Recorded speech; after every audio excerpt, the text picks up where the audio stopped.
radiant hungers, and so will I. Come, let us feast on your flesh. Your feasting days are over.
Those who kill for sport deserve no better.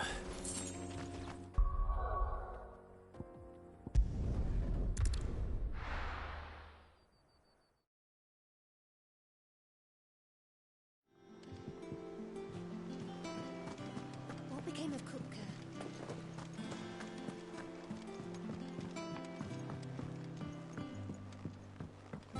We're seeing troops amassing at every border crossing. Well, no surprises there. Oh, I wasn't expecting you.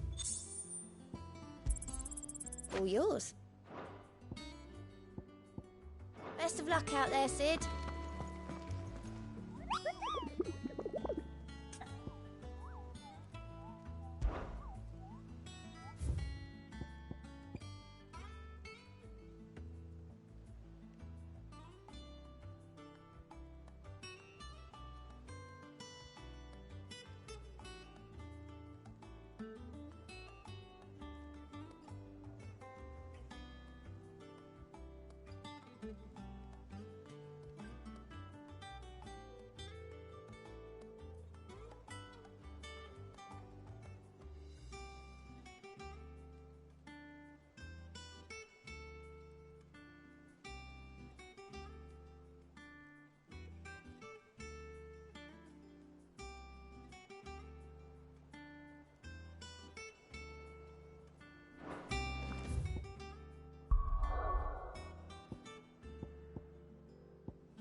Good girl. Run like the wind.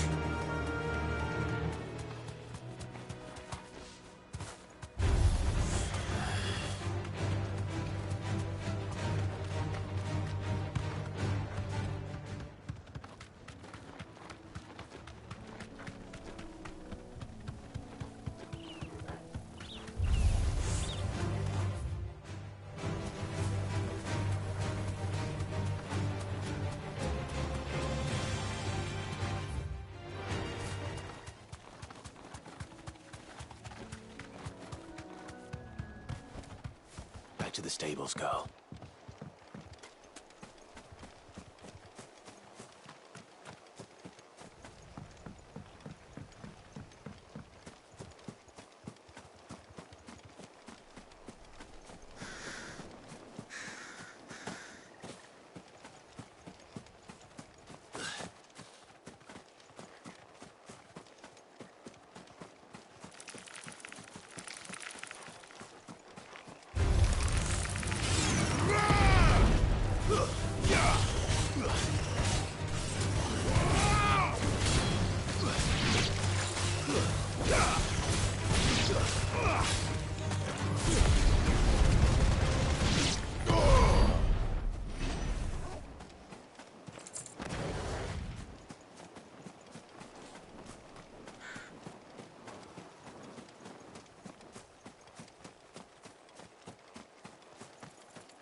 Seems this one has a little more life left in it.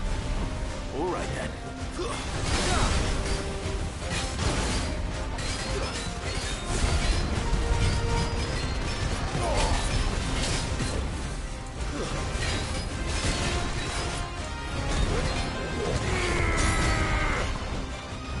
Too slow.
Back to sleep with you.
We're seeing troops amassing at every border crossing.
Take a sniff, good sir.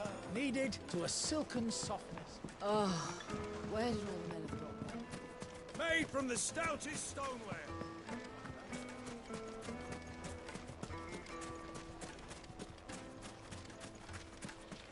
Are you looking for something in particular?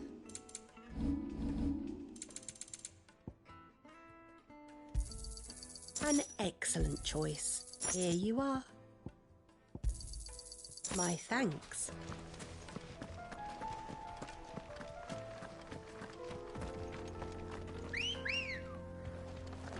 Ready, go?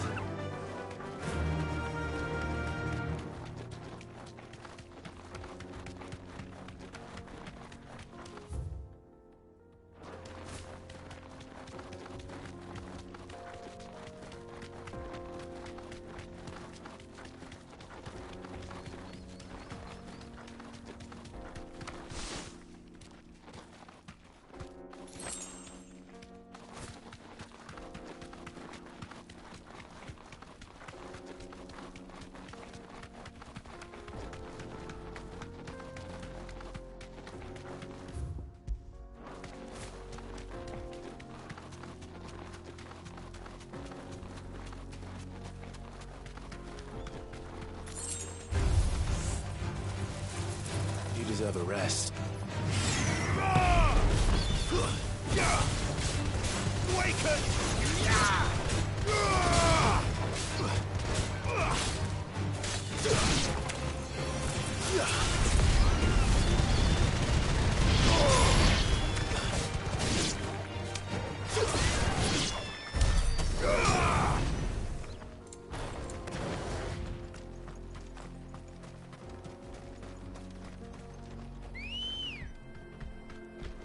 Let's go. Run like the wind.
Peace at last.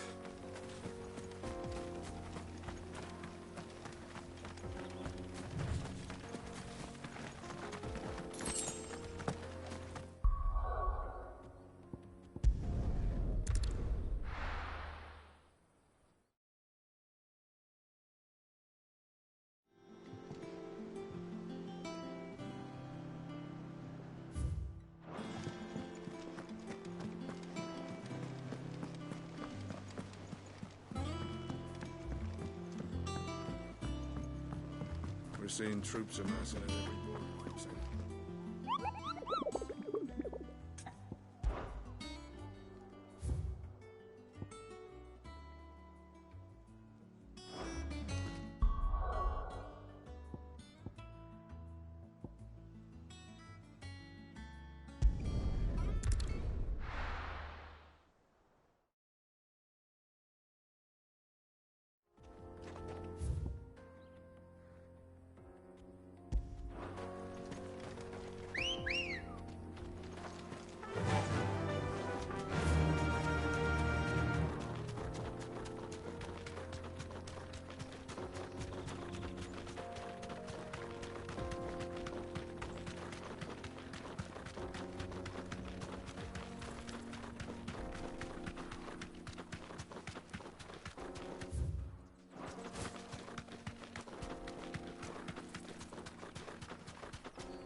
Time to fight.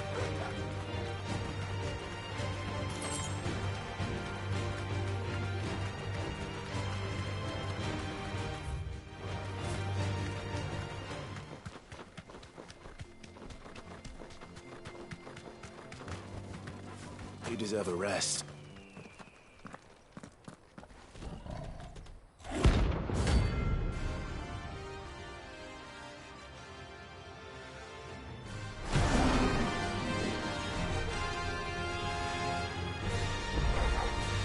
Playtime for the pack, is it? Let me introduce you to mine.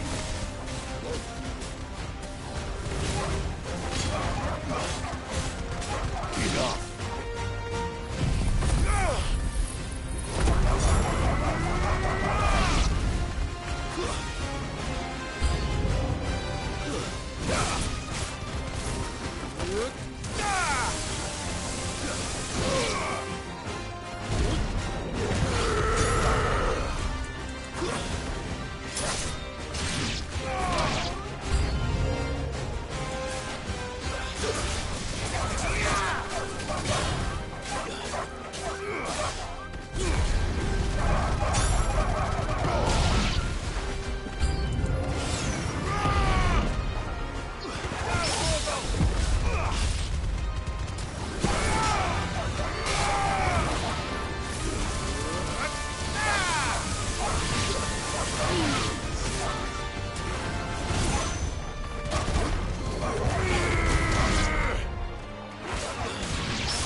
And then there was one.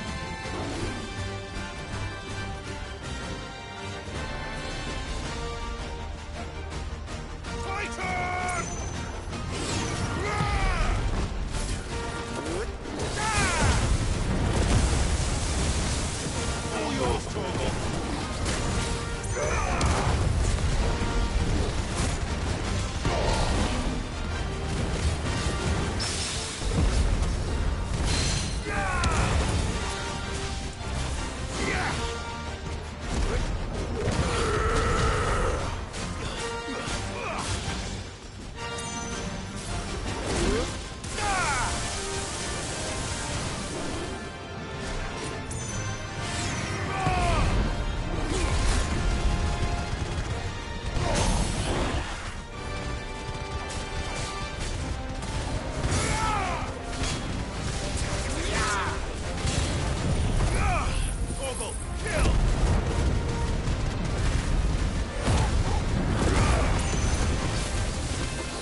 positive.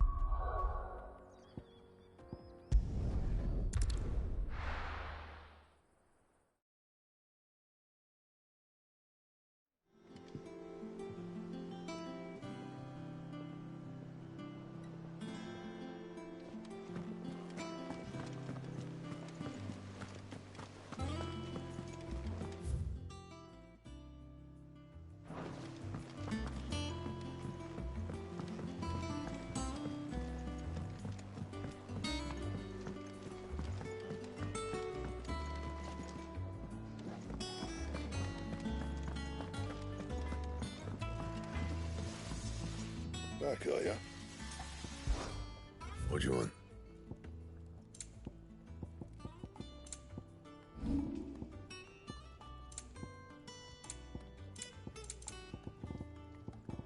Anything else?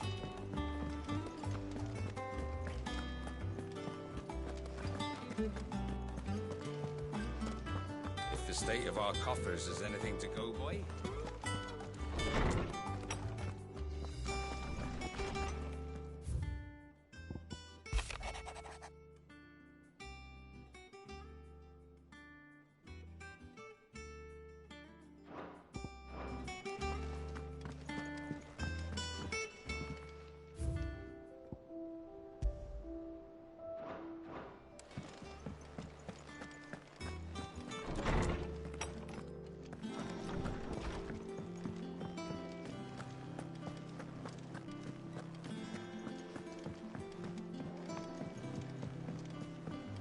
What became of Kupka? Why haven't we heard anything?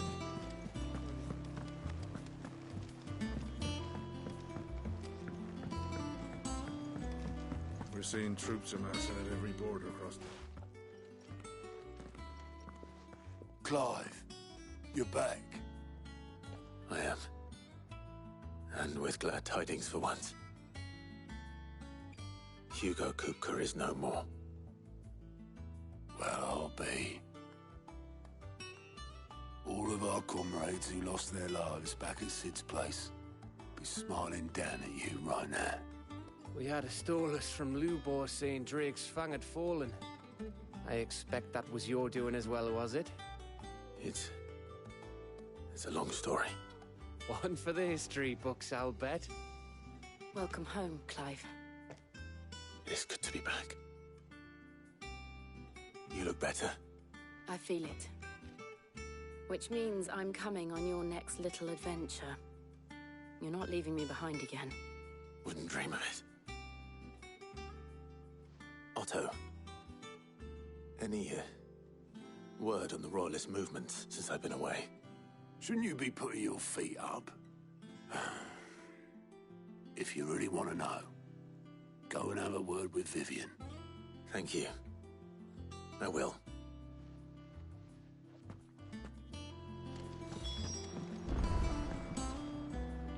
Ah, the conquering hero returns. And with hardly a scratch on him. I may have picked up one or two. Well, the fact that you came straight to me instead of visiting our resident physiker suggests that you picked up something more important. A scent. The scent of Waludas. The very same. But whatever plans Kupka was hatching with the Royalists, he took them to his grave. As did his men. Slaughtered by the orcs who'd taken over the Fang. Orcs, Vivian. I've never seen such creatures in Storm before. The Waludas must have ferried them over from Ash, but why? Why work to rescue Kupka only to invade his home, the mother crystal of an allied nation, and let both fall? It makes no sense. Do you know the tale of the blind men and the Adamantus? One can often be led astray by focusing too closely on individual details. One must instead see the bigger picture. And what bigger picture is there than my map?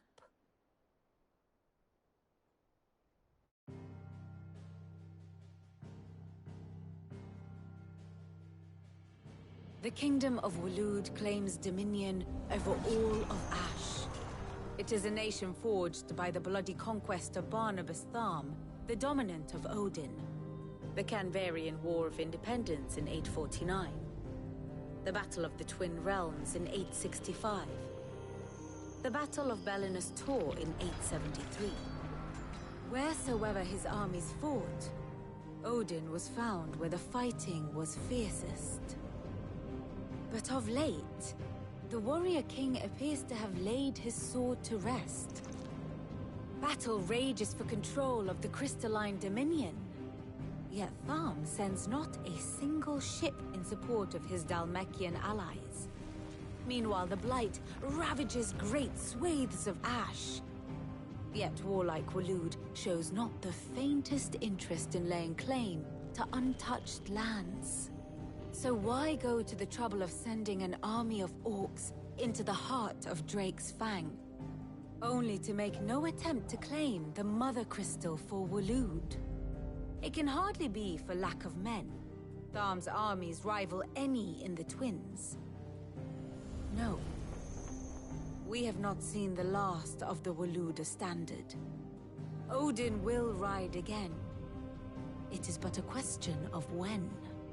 And on that day, who will be trampled underfoot?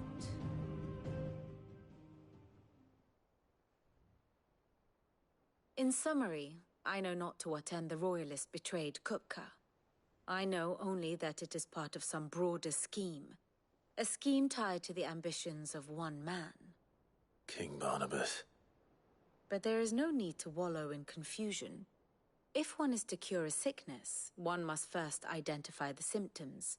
And your Lord Uncle has volunteered to do just that by keeping an eye on the Royalists' movements. He's really throwing himself into this. Indeed he is.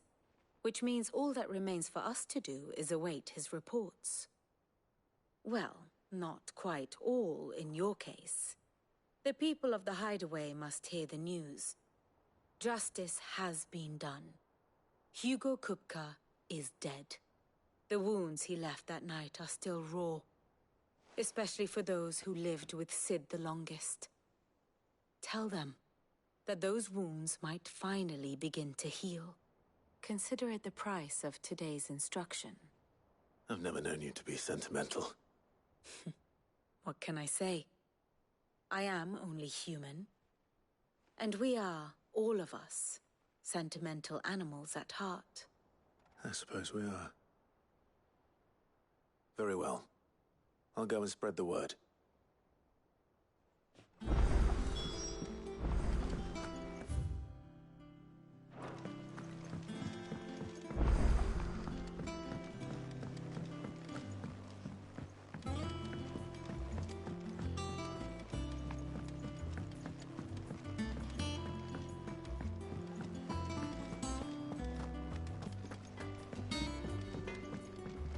Blackthorn, do you have a moment? What is it? I'm busy.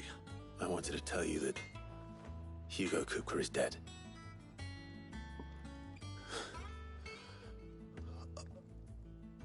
I can't tell you how long I've been waiting to hear those words.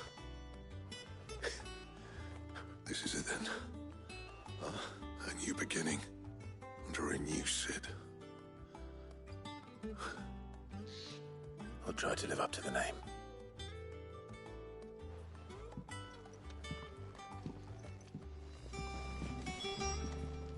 Clive, what's that for you, dear?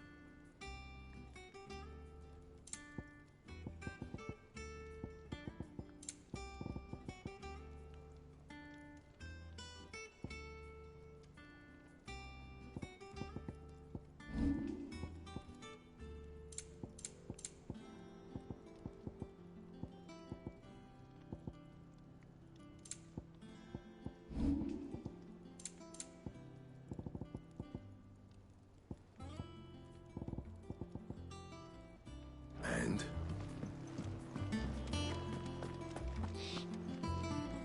Well, Nothing escaped. It's true. Kupka is dead. no more looking over our shoulders then. Good. I'm starting to get a crick in my neck. Don't let it go to your head, though. And what can I do for you?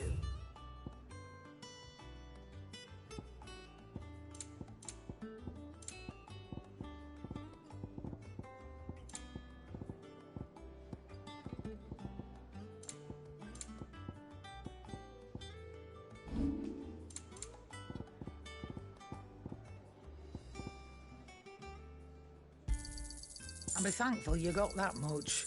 Finished, are you?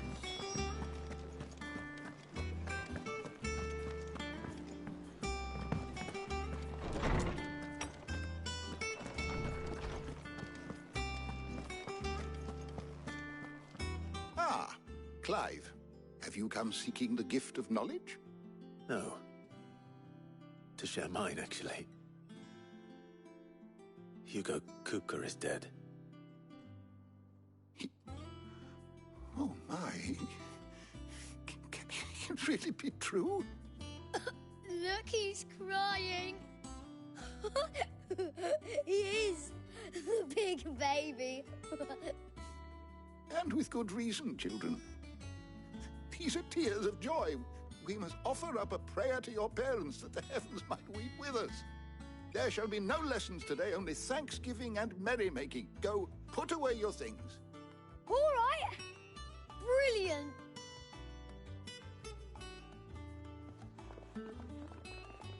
Finally, a new dawn has broken. It has. Thank you, Clive. I cannot wait to share the good news. Hippocrates. After Kupka fell, Ultima came to me. I need to know what he is. Have you learned anything? Alas, no. And not for want of trying. I have scoured nigh every historical tome in our collection and found nothing. Not even the sort of conspicuous absence that might suggest a concealment of fact.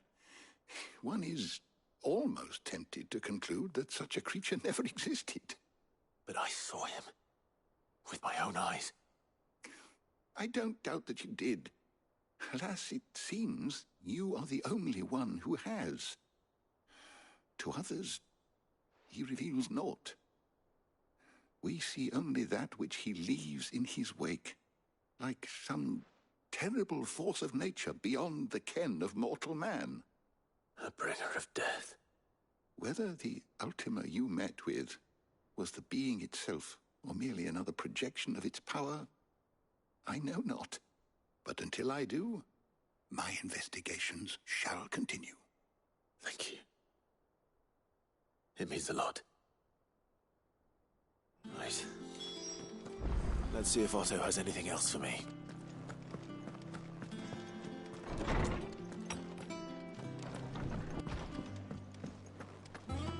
Thanks to Cid.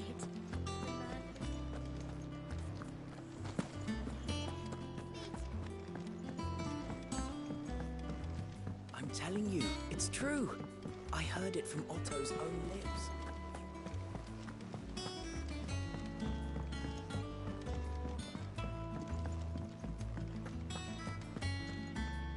You barely sat down since you came home.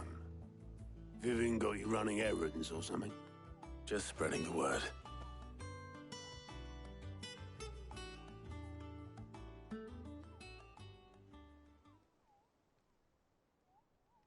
So, the Professor's got a soft side, has she? I'd never have guessed. No. She was right, though. Everyone was glad to hear the news. Ah, but you ain't told everyone. I can think of plenty of friends back at the old hideaway who'd sleep more peacefully for knowing. Not least of all Cid. You should tell him. You're right. I should. And I will. Well, when you do, be sure to take Mid with you. She's been going at it hammer and tongs down at that workshop of hers, trying to do her father proud. But I can't remember the last time she visited the old sod's grave. Very well. I'll suggest it.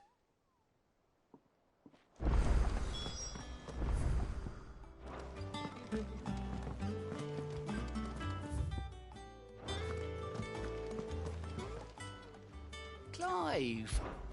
Anything catch your eye?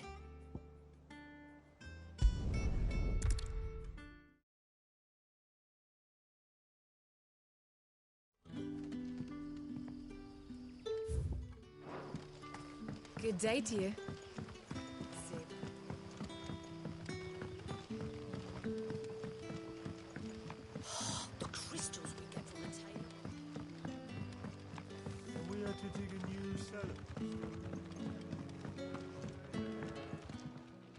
Ah, Clive. Your timing is exquisite, as always. I have a concern which you may be able to assist me with. Go on. There are whisperings afoot of shadowy figures having been sighted outside the village. Rustlings in the undergrowth, suspicious noises. My people fear that they are being watched. It may be no more than a surfeit of nerves, understandable in the current climate, or it may be the prelude to something altogether more dangerous. Given what I hope you'll forgive me calling your nose for trouble, I wondered if you might investigate. Of course. Excellent. You might begin by speaking with the good citizens of Lostwing. Listen to their tales, and make what you will of them. All right. I will.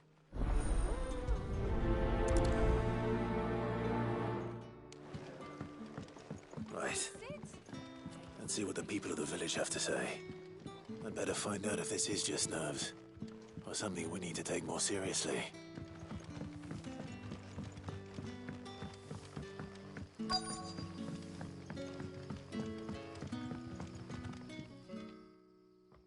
You all right, Cid? Something on your mind?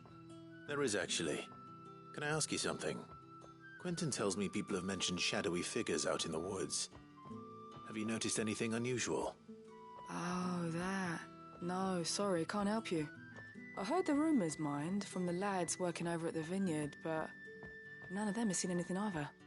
All right. Thanks anyway.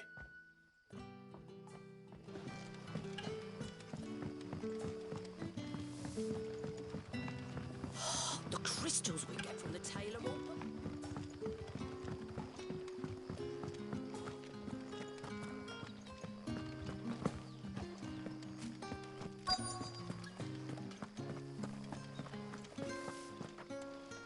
Do you have a moment? There's talk of suspicious figures in the woods. Have you seen anything out of the ordinary? No, but I've heard something. Sound of scraping metal, like someone sharpening a sword. Where was this? In Lorbert's Pass. Was out foraging for herbs when I heard it, screeching out from between the trees. Ran back here as quick as my legs would carry me, and I ain't been back since.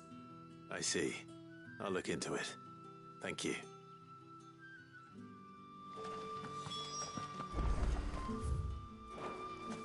Seems Lorbert's Pass is our best bet then. What do you say, Torgal? Shall we go and investigate?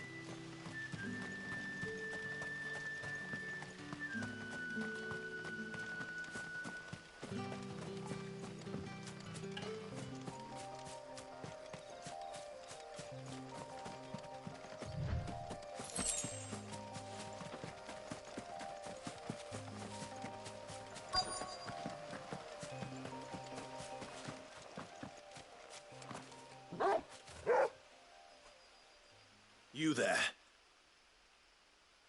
Fuck! He's seen us. Get them before they escape.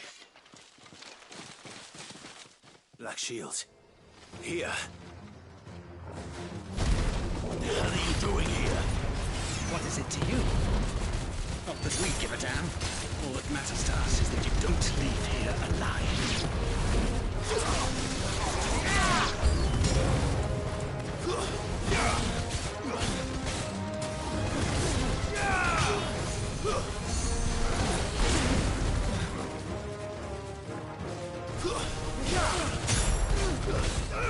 Garuda!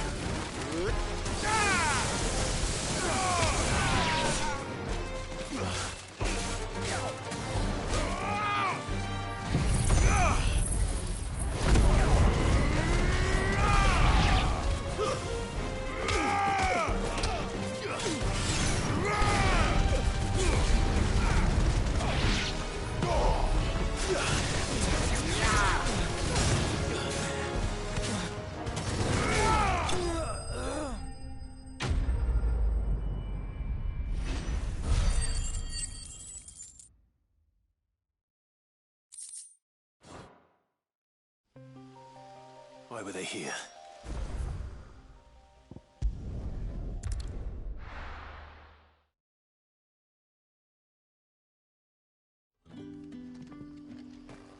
Good day to you.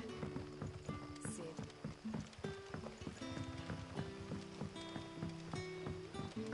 The crystals we get from it. Clive, how goes the hunt for our sinister figures?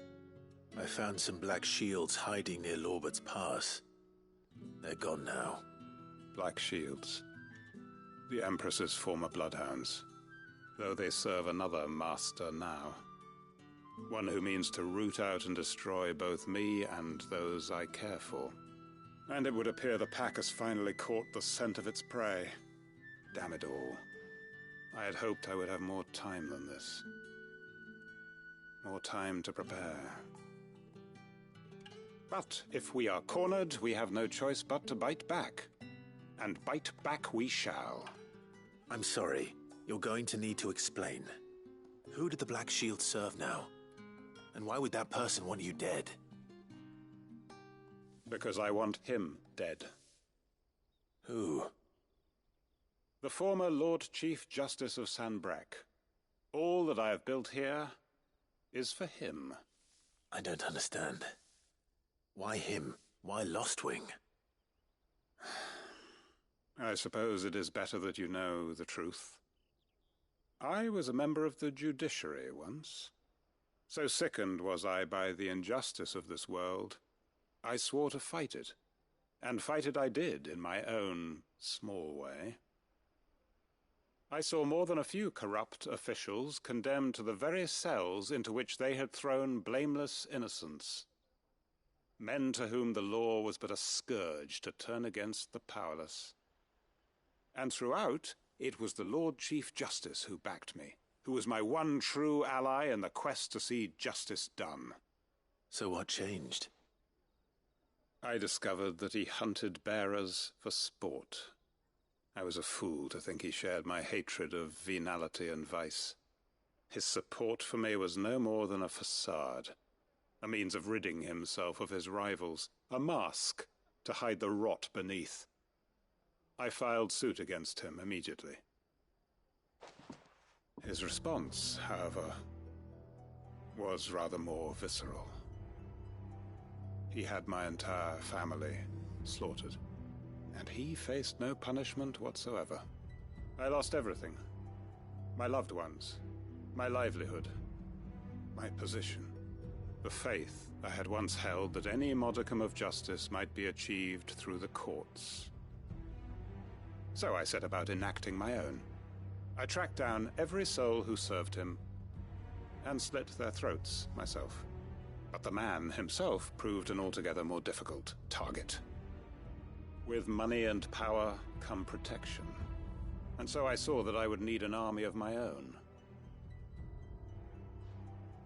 I came here to Lostwing and began recruiting like-minded individuals.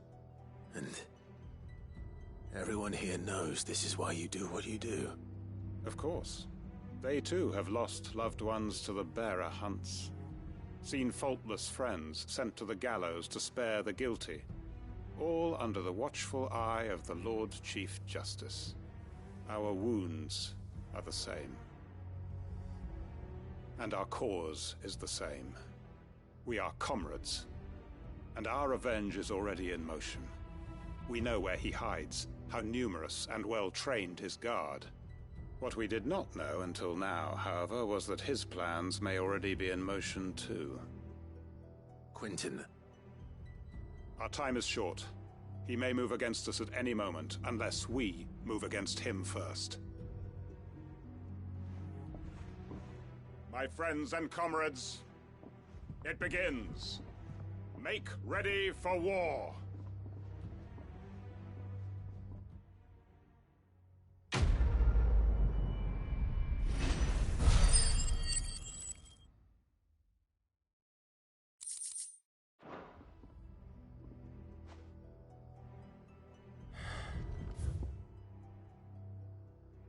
I'm not going to change his mind.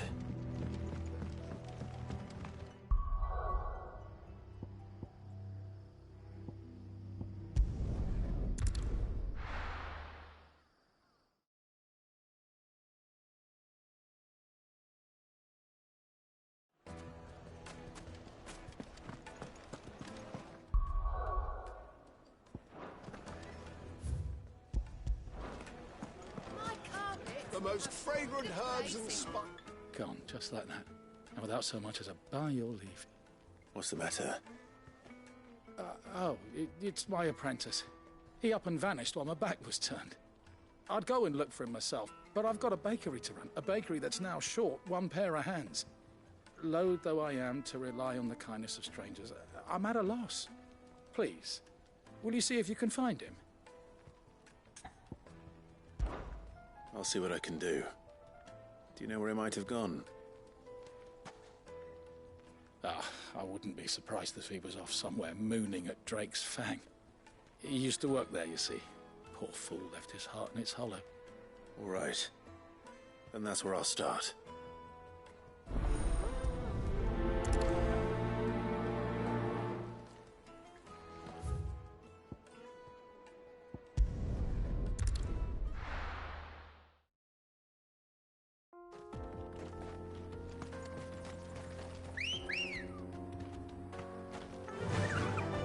Fly, Ambrosia.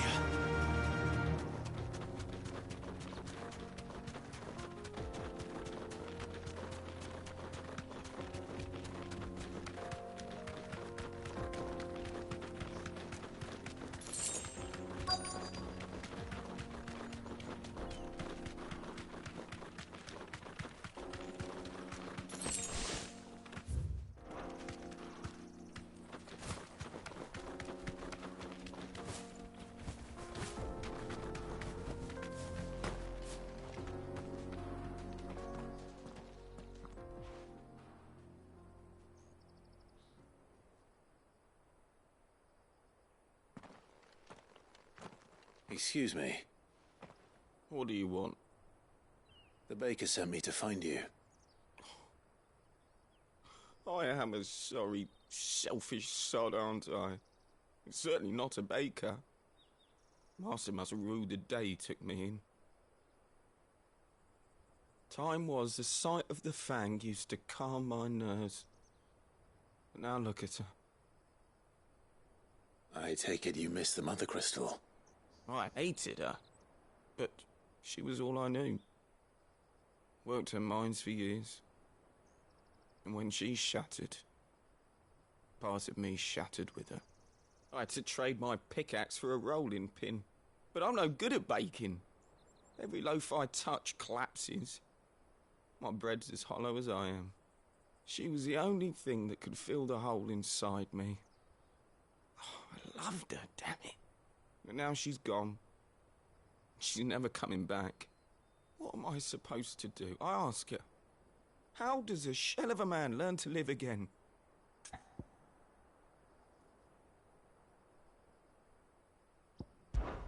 Try to remember the good times. Do that, and the Mother Crystal will be with you no matter where you are. Even in the bakery. What a fool I've been. Thank you, my friend, thank you. You've opened my eyes. I have to get back there right away. Farewell! Wait.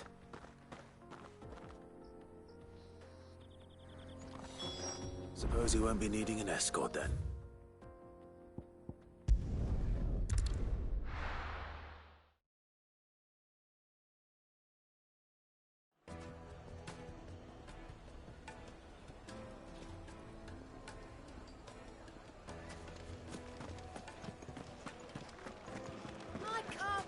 Take a sniff, good sir. Transported. Ah, there you are. The man who lit a fire under my wayward apprentice. Though I worry you might have stoked the flames a little too high. He damn near ran me down trying to get to my oven. Master, it's ready. Behold the Drake's Balm. A truly unique creation. I dare say it is. Just look at it. A perfect likeness of the Fang herself. Her steepled peaks, her fulsome spurs, her inviting hollow. True, my loaves collapse more often than not, but what's the Fang without her crater? Why, no Fang at all. And look, inside. She's filled to bursting with a bounty of beautiful crystals. Salt crystals! Master, I have found my purpose. I must use my work here to preserve the memory of the Fang. Well, if it tastes half as unique as it looks, I'd certainly say you're onto something. Not only is my apprentice back, but he's finally pulling his weight. With any luck, I might even have a new delicacy on my hands. I don't know how you did it, but you have my thanks.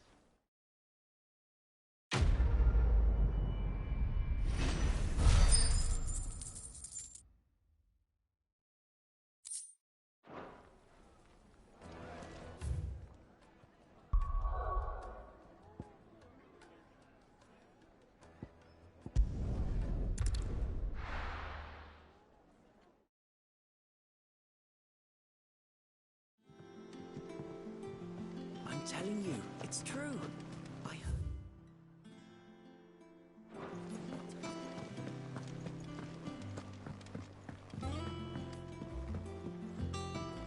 We're seeing troops amassing at every border.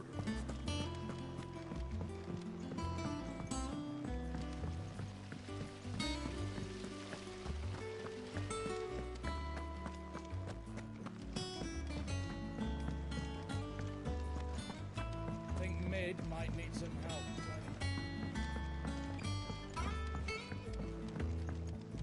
If I don't come up with something soon. All right, Clive? What do you want? I'm going to visit Cid, and I thought you might like to come with me. Sorry, I'm too busy for all that right now. I've got to get this thermal displacement stack sorted. Thermal... Displacement stack. Here. And this is for... Only the fastest, finest ship the world has ever seen. The Enterprise.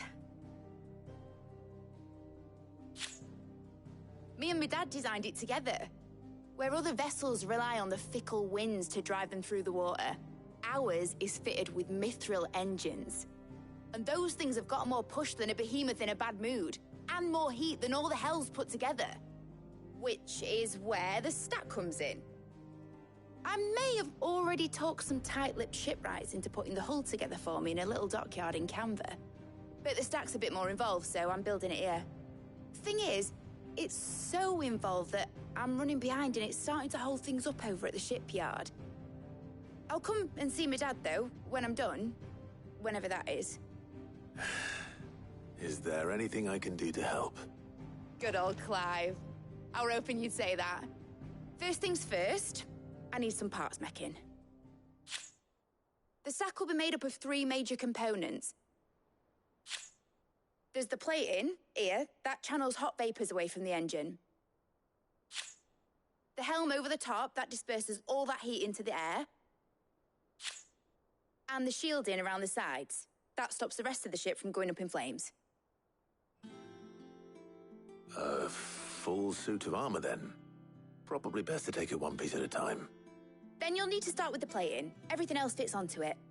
I've got the designs and the list of materials here. Show these to Blackthorn. He'll know what to do. I can't make head nor tail of them. Luckily, you don't need to.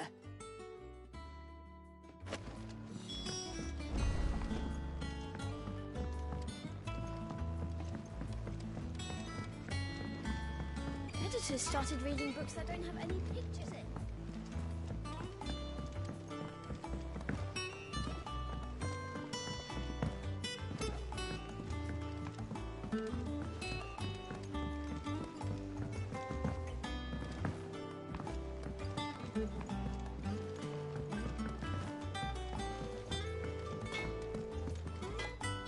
Blackthorn, can I ask a favor?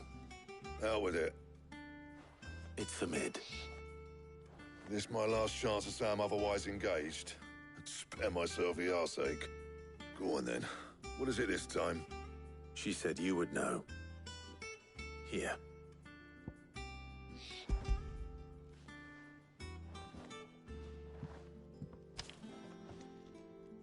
Beggars' teats. Well, I don't know what the hell you'd want this for, but I can make it. Won't be easy, though. And I'll need help. Get Gav and Otto in here, will you? All right.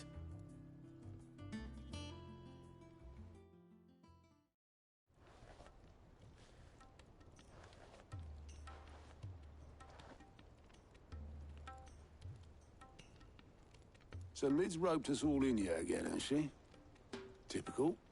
Still, if that's what it takes to get her to visit Cid's grave, I'll do what I can. And, what is it we need to do, exactly? Take a look at this.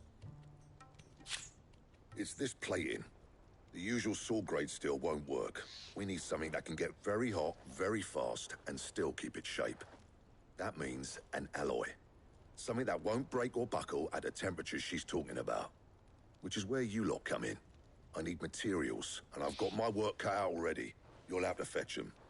Now, there's a special kind of sand I'm after that you can only find out in the Velcroy. Stardust, they call it. As for the rest of the stuff, my usual supply should have it in stock. It just needs buying and bringing back here. Well, we'll get it done quicker if we split up. One of us should probably give you an hand coat in the sand. And the other can go and get the rest from this supplier. Right then.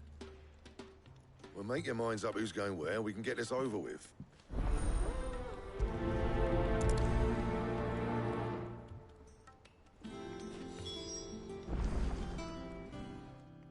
You going after the Stardust then, are you? Which one of these two lucky souls is going with you?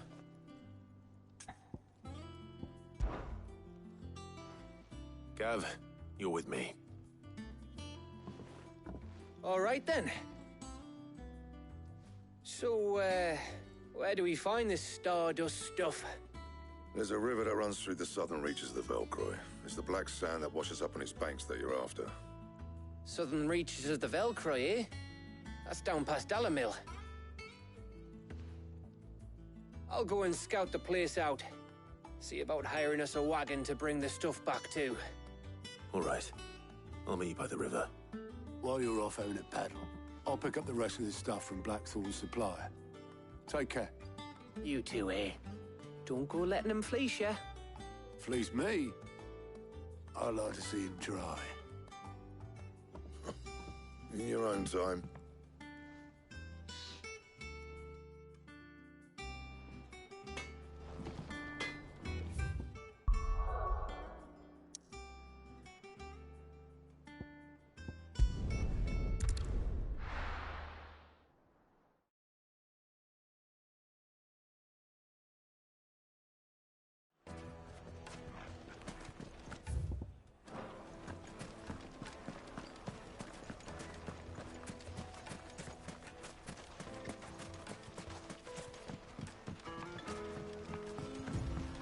Looks like I found the river. Now where's Gav?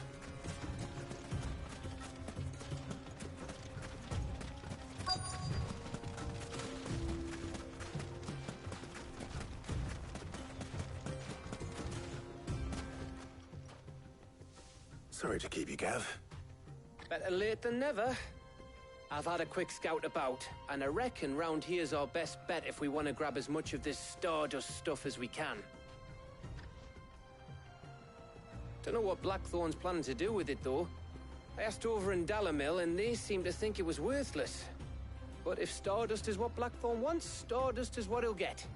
There's plenty of this stuff lying about, just begging to be bagged. Then let's get bagging, shall we?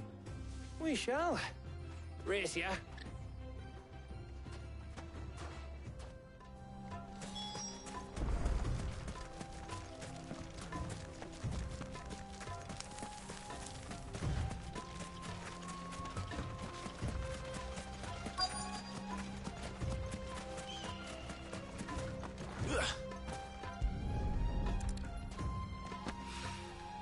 So this is Stardust.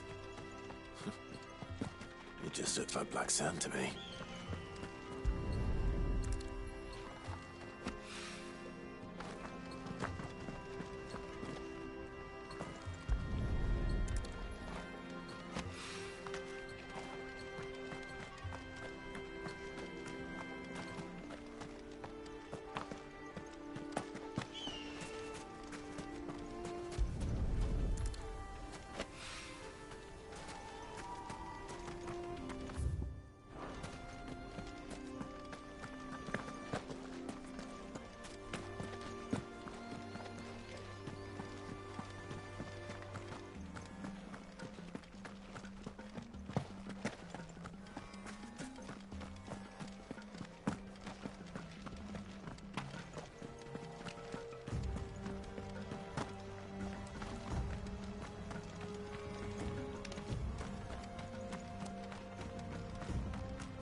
should be enough for now. Let's see how Gav's getting on.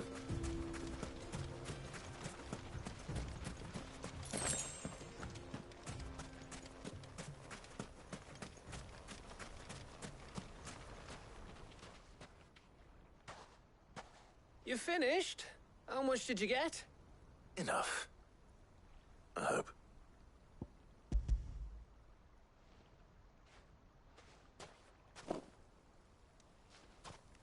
Oh, you win.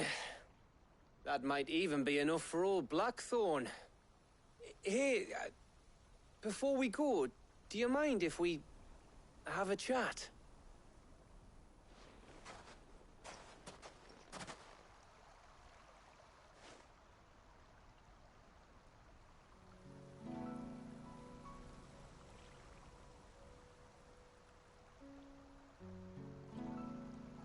Feels like ages since we had the chance to talk. You know, man to man like. It does, doesn't it? Back when you first took Cid's name, we were talking all the time. Working out what to do in that. There was a lot to work out. And there still is. Those shoulders of yours starting to feel the strain. Hardly ever see you around the hideaway nowadays. Always on some errand or other. You can take a day off, you know. Says the man who spends most of his time behind enemy lines. Only 'cause you keep sending me there. I know I can count on you, Gav. Likewise.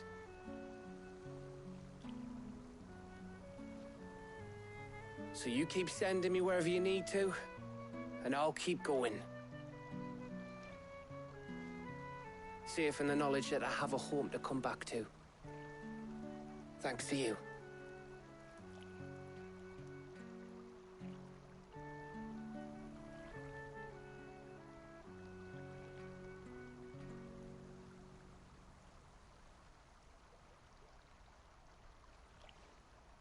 Right. That's enough soppy shite for one day. We'd better get this lot back to Blackthorn before he slings his hammer at someone. You go on ahead. And try to get some rest once you're there. Oh, I plan to. Believe you me. After Blackthorn gets what he needs, of course.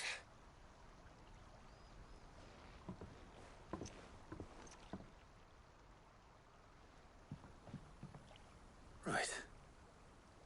Ready to go home, boy?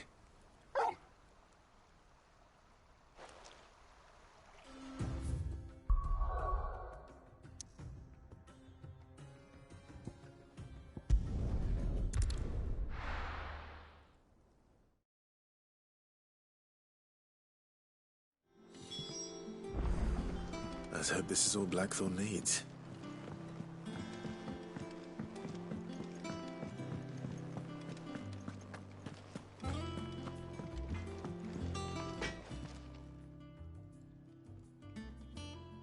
Blackthorn, got everything you need? Yeah. Yeah, I do. Cheers for the Stardust. Should be enough to be getting on with. We should go out on maneuvers together more often. You know, it beats sneaking around on your Todd all the time. I'll make a start on putting this thermal plating together then. It'll take some time, mind. So if you've got other things to be getting on with, I could do without you breathing down my neck. Thank you, Blackthorn. I'll let Mid know construction's underway.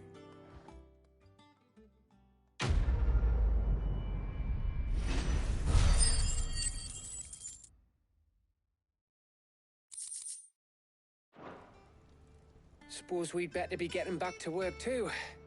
Give us a shout if you need anything.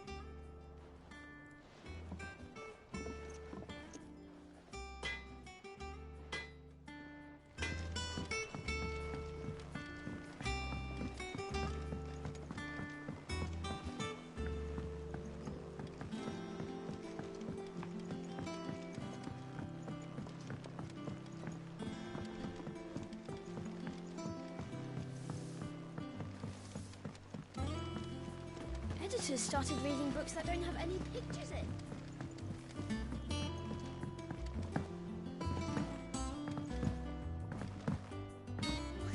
with something soon. You'll be pleased to hear that Blackthorn's started work on the plating. Excellent. 1 down, 2 to go. So, what's next? The helm, of course. For this, we'll be repurposing fallen scrap. Salvage from the ruins? I thought that material was all but impossible to work. Ah, but we don't have to. I'm sorry. Just so happens there's one particular ruin that's broken into exactly the right shape and size pieces for what we need. What's the name back there? I'll give you all the details. What's her name? Right.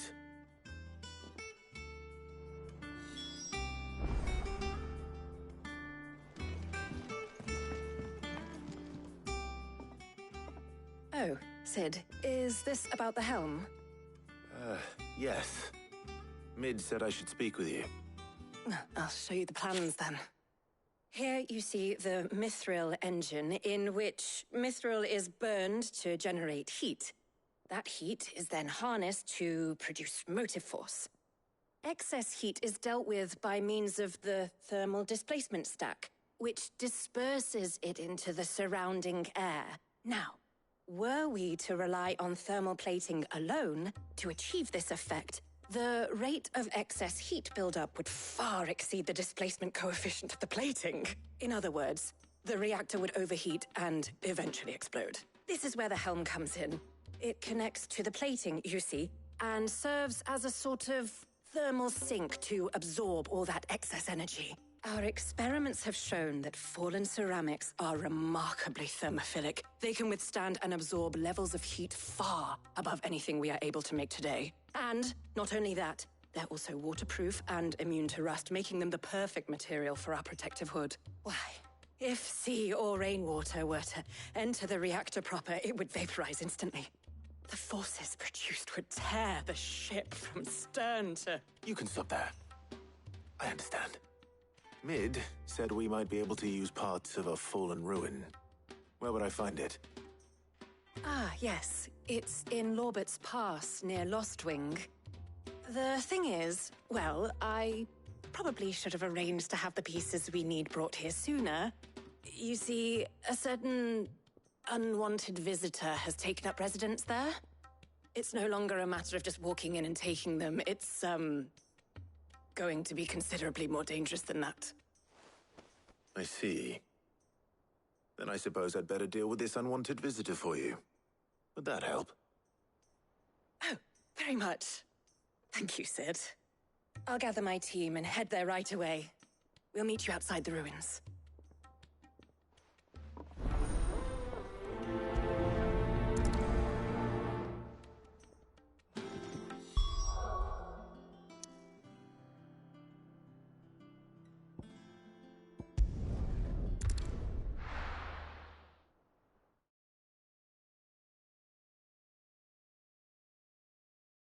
I'll be taking you all to a storehouse in the Bales. Leave anything you don't need behind.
Oh, there you are, Cid.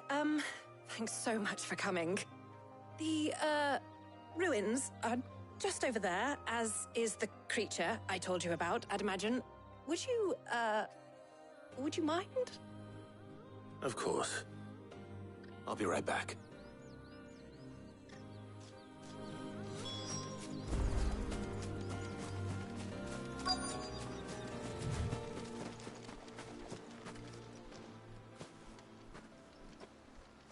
Anybody home?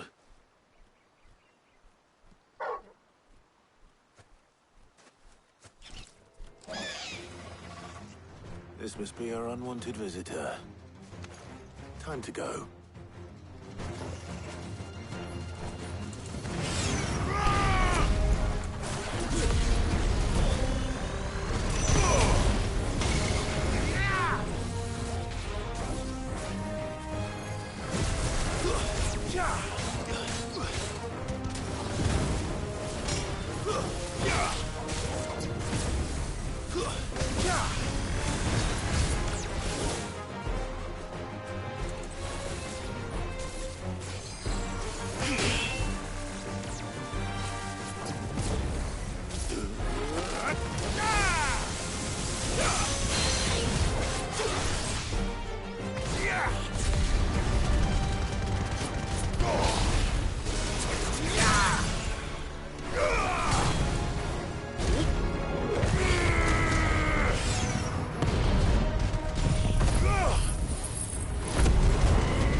The things I do for you, Mid.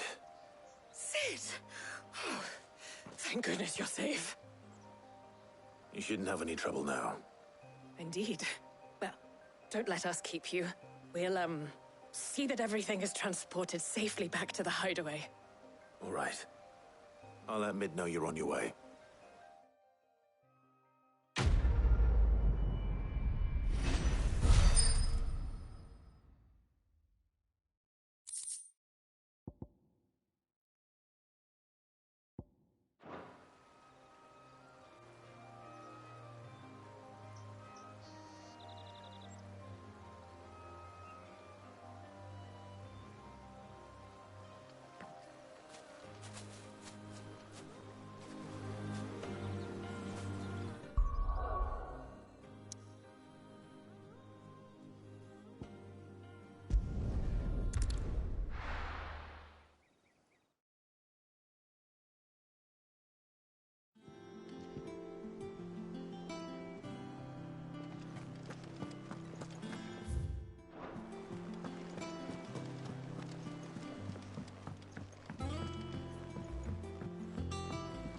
Seeing troops amassing at every border post. Well, no surprises there. Welcome to the Patron's Whisper. All yours. Come again. I may have more.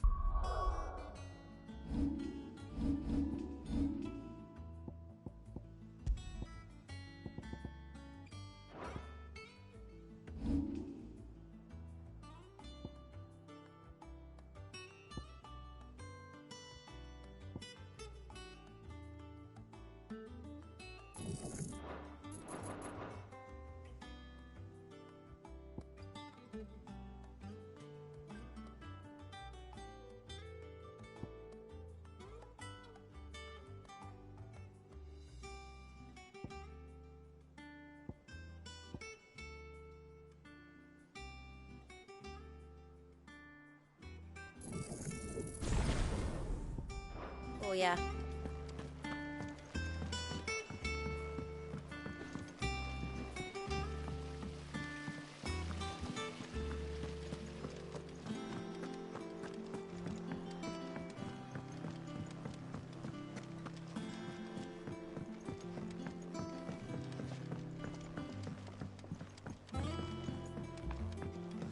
up with something soon. Mid. Helena has recovered the material for the helm. She'll be along shortly. Excellent. Another job well done. And just one remaining. Right. Right, the shielding. This one's a bit of a bugger. How so?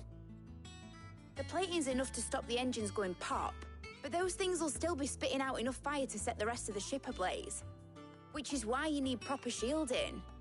A prism for the dragon's breath that's blazing away inside. I thought a triple thick layer of tempered steel might do it. Or more of the stuff that the Fallen use, but they'd both be too heavy. The helm and the plating are bulky enough as it is. Add any more weight and the whole ship would be at the bottom of the briny before we'd even started. I need something light. But I've racked my brains and I just can't think what would do it. Well, if I were in need of obscure knowledge, I know whose counsel I would seek. Harpocrates. Tomes? Yeah, well, I'd thought of that, obviously. I've got all the details written down here. Can you take this to him, see what he makes of it? Right away.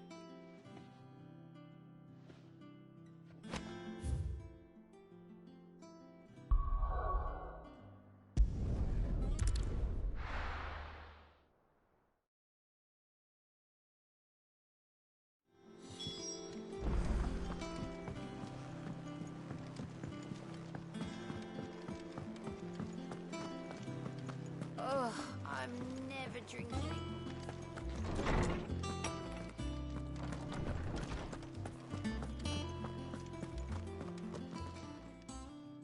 Harpocrates, do you have a moment? For you, Clive, always. Well, actually, it's for Mid this time. Could you take a look at this?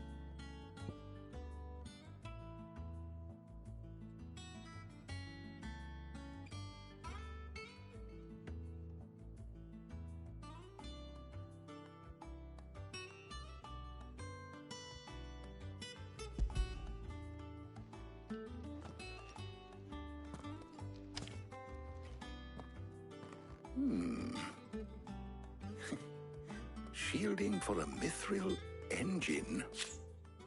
Whatever will that girl think of next? And what are these notes around the edges? She has some specific requirements for the materials. The shielding needs to be able to resist extreme heat on the inside, and yet remain cool enough on the outside not to set the ship alight, while also being light enough not to sink it. As you can imagine, she's struggling to find anything that meets her needs. I see. I wondered if you might know of a solution, or if you might be able to search the records for one. Perhaps it is not a different material she requires, but a different approach. What do you mean? Consider the lake we have made our home. Its blighted waters eat away far more quickly than fresh water or even brine, at timber and steel alike. And yet, we have made a home here from those very materials nonetheless. We have. But Bardolph must varnish every board twice over to keep it from rotting. And Obelisk complains that without a constant supply of pitch. I see. Early Gregorian histories speak of a preparation known as moon dew. It is said to be able to resist even the most ferocious flames. Before the dragoons tamed the worms and wyverns of the realm, nobles would daub their castle walls with it in order to guard against dragonfire. So if we could recreate it... It might be applied to some material or other in order to provide the protection Mid requires.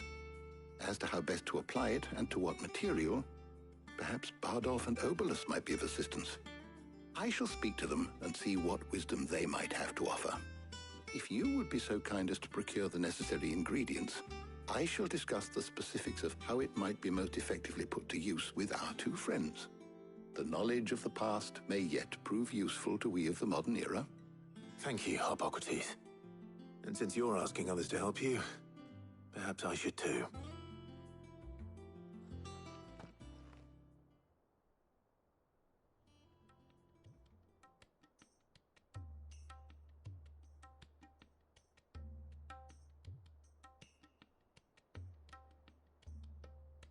So you need a hand, do you?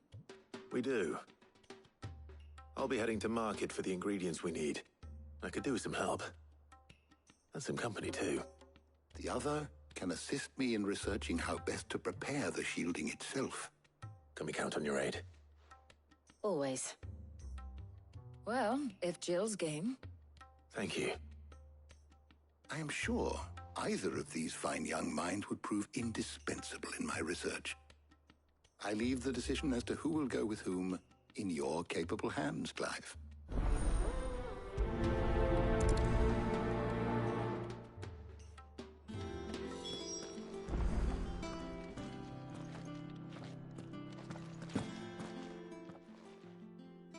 So, Clive, have you made your decision? Who will accompany you on your little excursion? Very well. So then, what do we need to find? I have taken the liberty of preparing a list. Here. White chocobo eggs. Pepio nuts. Are you sure this list is right? Everything on here seems very edible. I would have thought the ingredients would be a little more exotic. Though these items may seem mundane, they have potent effects that are rarely exploited, effects for which they were once highly prized. So much so, in fact, that they were harvested almost to extinction, hence moon dews having fallen from favor. Now, of course, they can be obtained with ease. You should be able to find everything you need at the market in Northreach. Is that so? I've been meaning to visit Northreach anyway.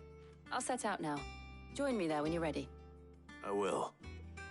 Until then. You two enjoy yourselves. You too, Talia.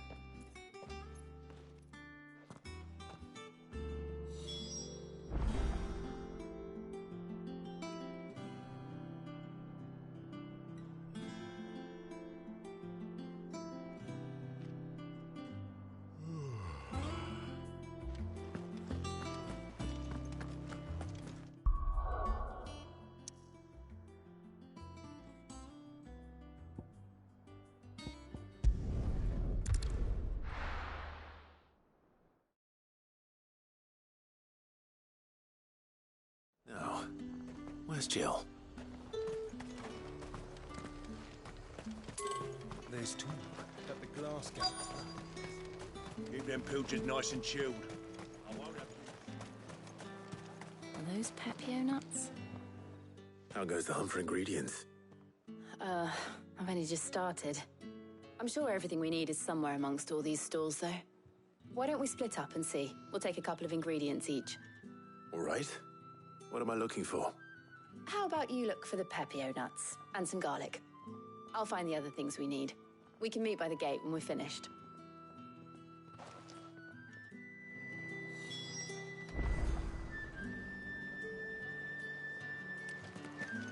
Up! You'll not find a bruised pippin. Fresh cuts! Come and get them! What can I interest you in today? Ah, yes.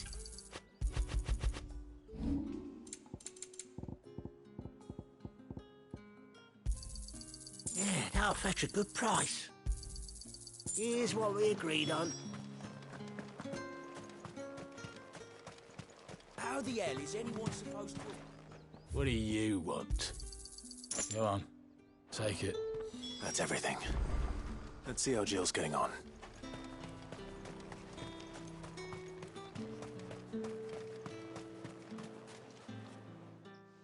Did you find everything? I did. Here.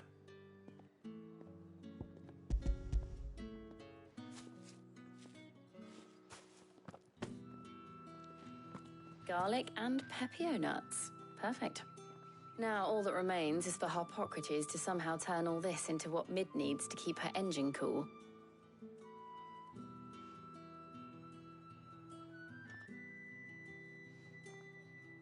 But before we head back, would you walk with me a while?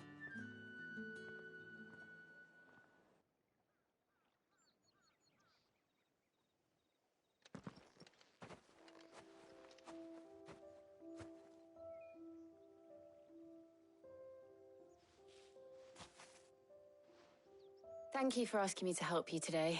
It makes a nice change. It does. It's good to get away from all the battle and bloodshed for once. Just being here reminds me of when we were children. Do you remember? Walking down Market Street in Rosalith, taking in the sights and smells. How could I forget? What with Torgal's antics. Remember how his nose would prick up at the scent of sausages? He'd go racing away and we'd have to go running after him. We wouldn't catch you now, would we, boy? Was there anything you wanted to buy for yourself while we're here?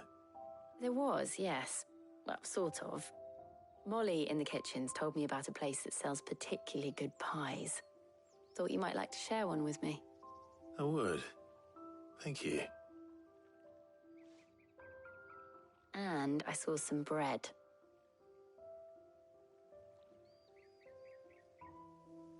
Big white cobs like the baker back in Rosalith used to make.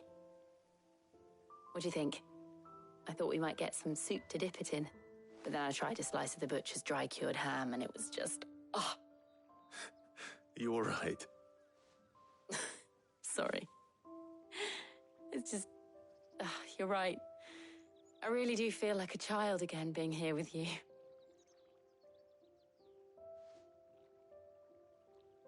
Clive. Is it wrong of me to enjoy this? No, Jill. This is how life should be. And it's how our lives will be when our work is finally done. When we can live on our own terms. I hope so. Thank you, Clive.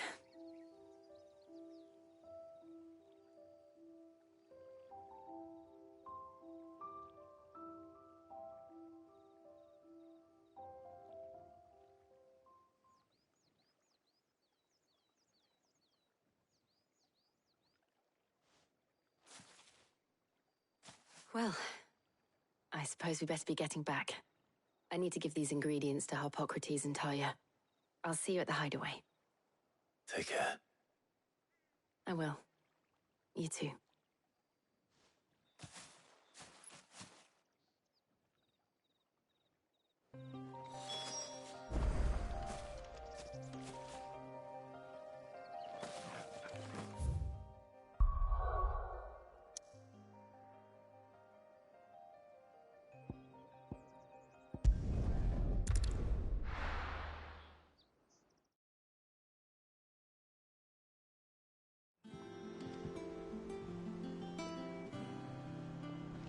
I wonder how Harpocrates is getting on with the moon dew.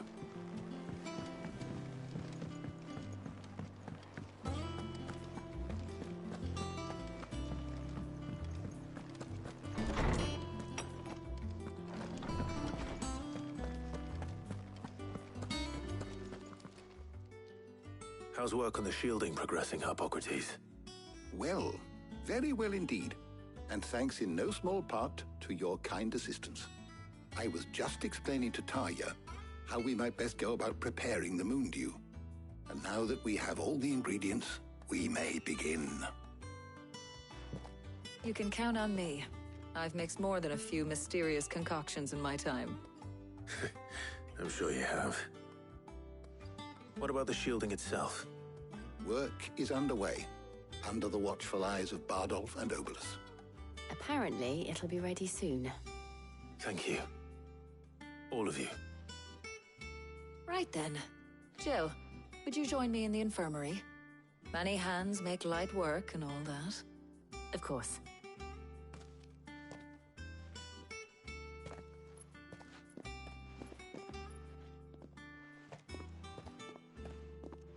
Oh, and Clive, thank you. It was nice just being with you.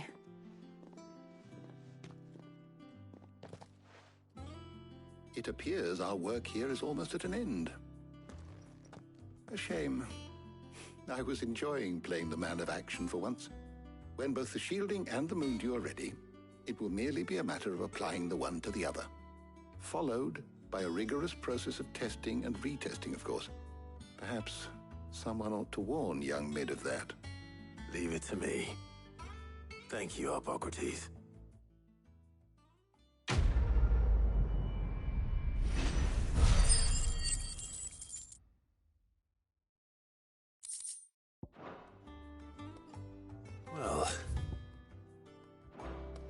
I'd better go and give Mid the good news then.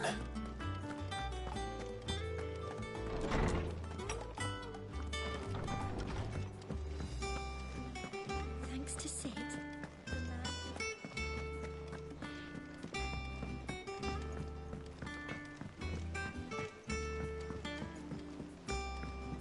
I went up to give some greens to the chocobo.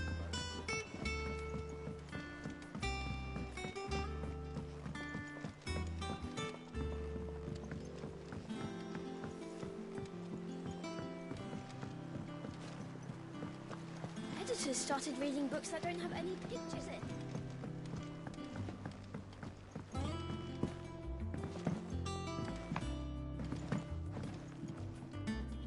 Sorry to keep you waiting, Mid. But you'll be pleased to know that work on the shielding is underway. You found something for it? In a manner of speaking, Hippocrates knew of a substance that's highly resistant to heat. A coating that should provide the protection you need. He's supervising the construction and testing of the shielding as we speak. Brilliant! I knew you wouldn't let me down. Don't thank me. I'm just the errand boy. Right then, better start working out how to bolt all these bits together. To the Black Hammer!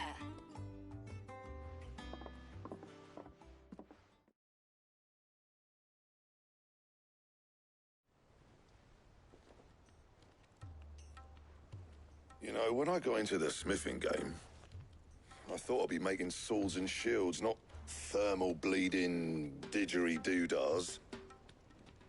Displacement stacks. Same difference. Whatever you call it, I ain't putting it together in here. It's cramped enough as it is. Let's take this outside. Mid, you get all the parts lined up on the deck. I'll take care of the rest. On my way! Oh, and bring me the biggest hammer you can find. This is gonna require some precision walloping.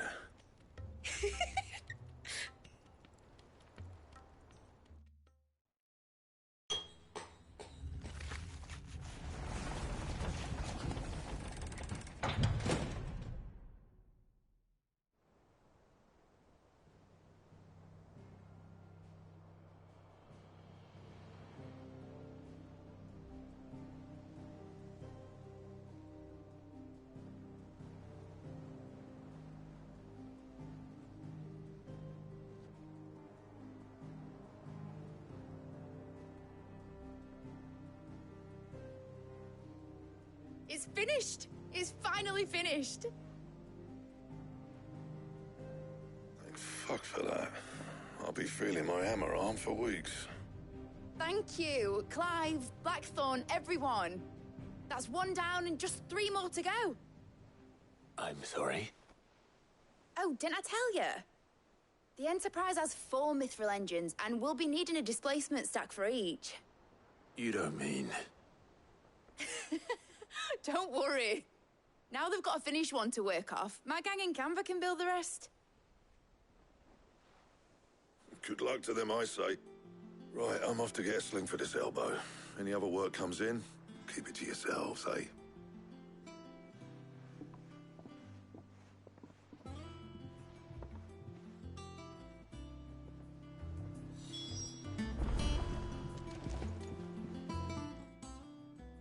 What's the matter? Nothing. Just daydreaming. Thinking about the Enterprise sailing off over the horizon to shores unknown. Searching for a land untouched by the Blight. Just like me and my dad planned.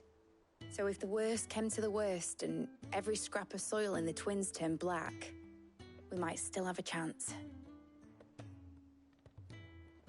That's what she was meant to be. You see, one last chance just in case we needed it. But now she's so close to being finished, I've realized I don't want her to be that. I don't want her to be just a lifeboat for us to cling to if things get desperate. I want people to sail aboard her by choice, not from the lack of it. In a world where we're not just trying to survive, but where we can actually live. I'm working on that. And I'll do everything I can to get you what you want. Don't you always? All right. My mind's made up. As soon as the Enterprise is fit to sail, I'm putting her under your command. Sod our plans, I'm trusting in yours. Are you sure about this? Something tells me it's what my dad would have wanted. He'd be proud of you. You were gonna visit his grave, weren't you? I was. And you can come too now that your little project is finished. Right. There's just one thing I need to finish up first. Won't be a mo. All right. I'll let Otto know you're coming. Meet us in the mess when you're ready. Aye, aye, Captain.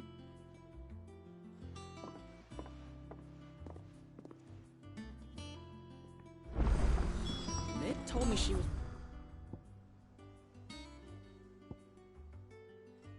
building a ship. Really? That's a ship. Let's sail it around the lake.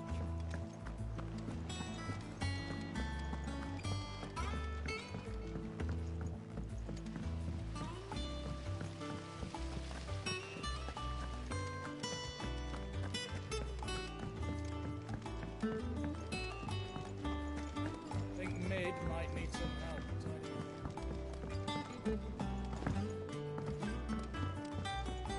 Well.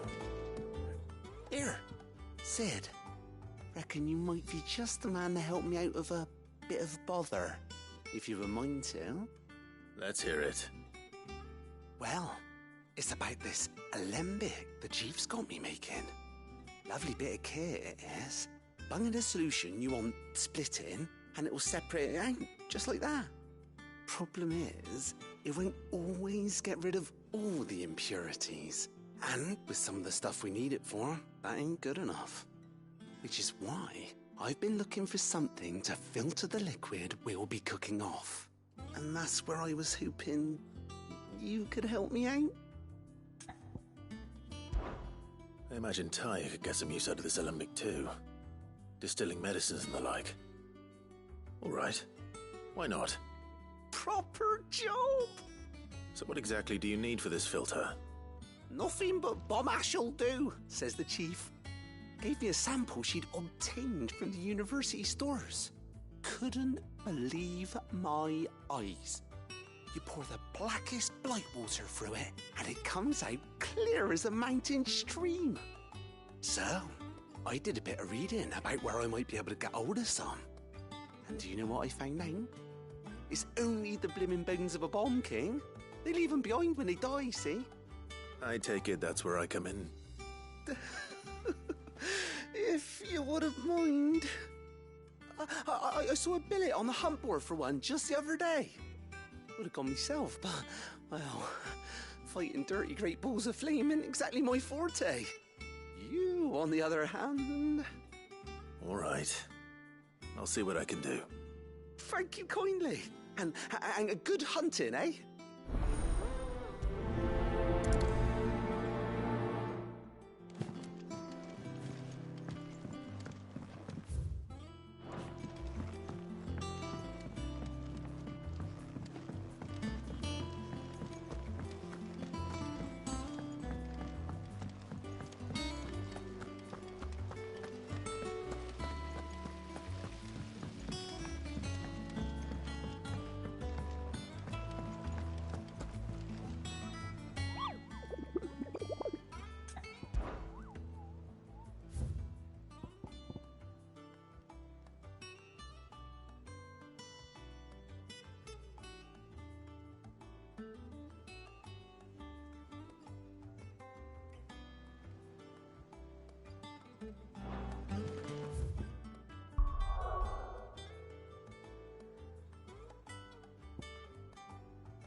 Good girl. Faster!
Thanks, girl.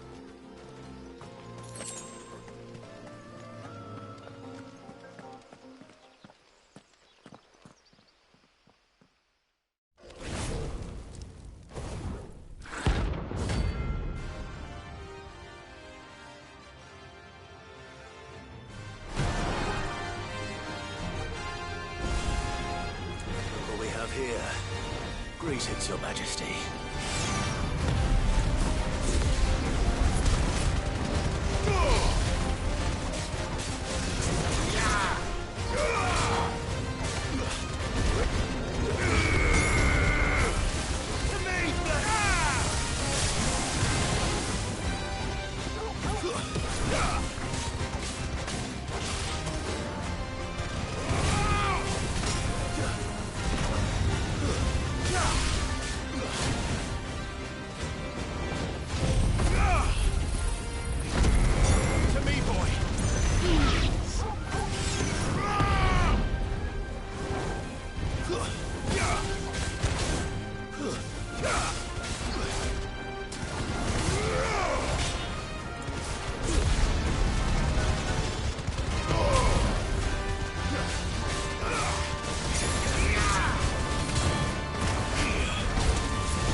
Your reign is over. Now to collect the ash.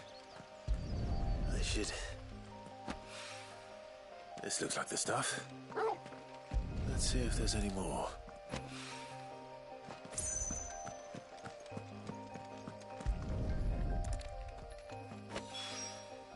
That should do it. If the wine needs more...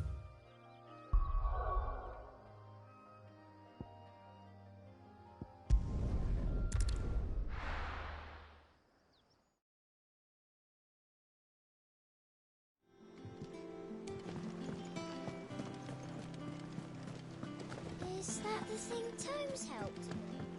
Mid told me she was building a ship.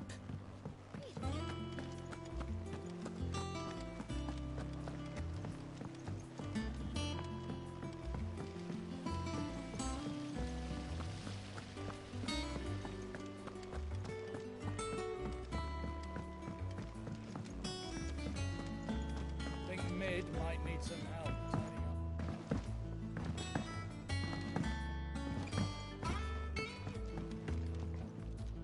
All right there, Cid? How's that hunt for the bomb ash going? I have it here.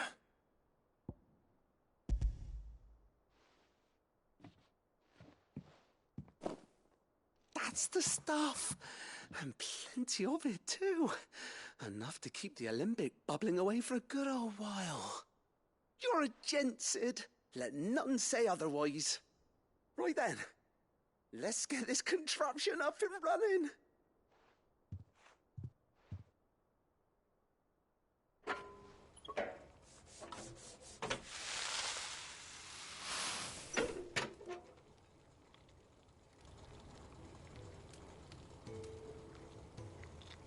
There we have it. The Telemon Alembic. And it works just like the chief said it would. Very impressive. Says the man who cut down a burning boulder. Speaking of which, I still haven't returned the favor. There's no need. The good it will do for the hideaway is reward enough. Don't be silly. Why don't you let me take a look at that bag of yours? The one you keep your potions in. Reckon I could work some magic on that, huh? What kind of magic? Well, we happen to have isolated a substance in our test run of the Alembic that I reckon will make even the toughest lever supple as anything. Thought we might use it to breathe new life into old boots and the like. Save the hideaway a few gil. Ah, I reckon if we slap a bit on your bag, it'll loosen it up enough for you to squeeze in a bottle or two more. Well, it can't hurt to try, I suppose. That's the spirit. Leave it with me. I'll only be a mo.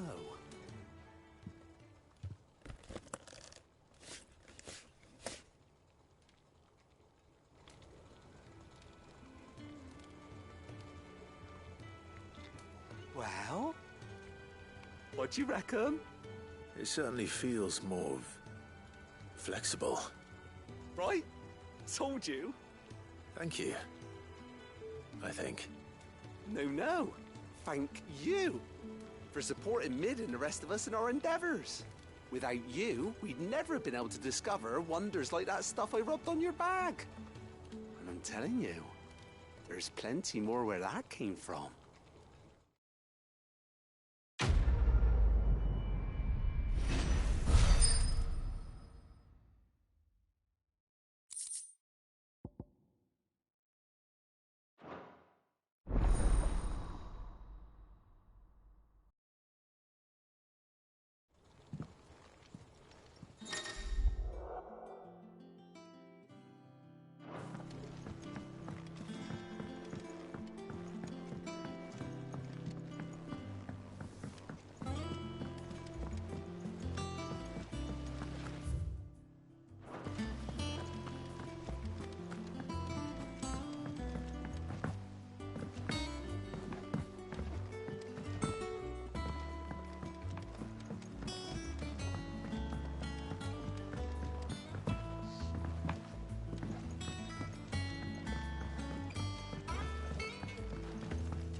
Is it business or pleasure? Coin purse weighing you down?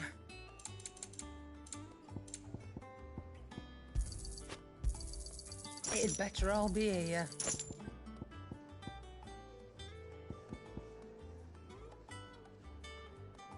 Come again. Or don't. I'm not much bothered either way. He cracked the crystal too?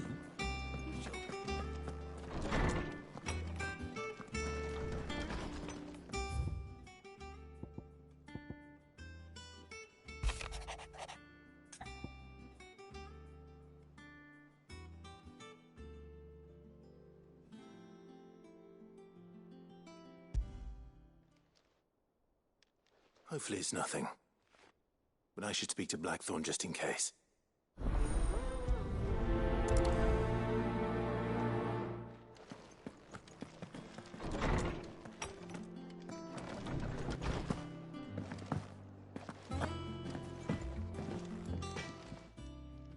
Blackthorn, do you have a moment? Not really, no. This won't take long. I just wanted to ask how you're getting on. August was worried about you, and you might still be doubting your craft, even after learning the trick of that cuirass. Is there something else weighing on your mind? Perhaps sharing your thoughts might help. That bastard's like a dog with a bone. Still, he's got a keen eye, I'll give him that. He's just, well, Karen showed me something. Something I've never seen before. And that was? A sword. An odd-looking thing with a single-edged blade. The metal itself wasn't anything to write home about, but fuck me, the edge on it. You could slice a man clean in two with a weapon like that, and he'd be halfway home before he even realised he'd been cut. So that's what's troubling you? Nah. Not troubling me exactly. More distracting. Can't stop thinking, how do you get an edge that sharp? It's driving me mad. And if you knew how to do it, we could arm the curse breakers with even better blades. That's about the size of it, yeah. I'll see what I can find out.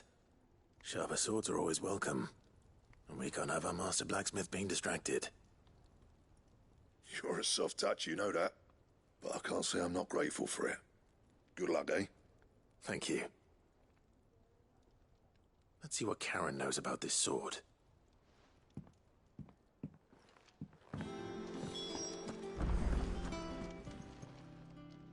You're looking well, Karen. What you want? Out with it. I want to know about the sword you showed Blackthorn. Single-edged and extremely sharp. Running around after him again, are you? I suppose I am, yes. But I need to help him find out how to work an edge like that. It's driving him to distraction. Little wonder, I suppose. There's not many like that make it as far as the twins, and those that do go straight into private collections. Which made it nice and easy finding a buyer. Can you tell me who bought it? Where is it now? You think I tell people who my clients are? Suppose you're not likely to go nicking him off me, are you now? Fine. If you stop mooning at me like that. Lord Ignac's the man you want. Dalmekian bloke. Collects weapons and the like. And he's got more money than sense, which is why he's one of my favourite clients. Reckon he'll still be at the inn in Dalamil, where I left him. Thank you, Karen. Oh. And he's a touch eccentric. If you take my meaning. I appreciate the warning.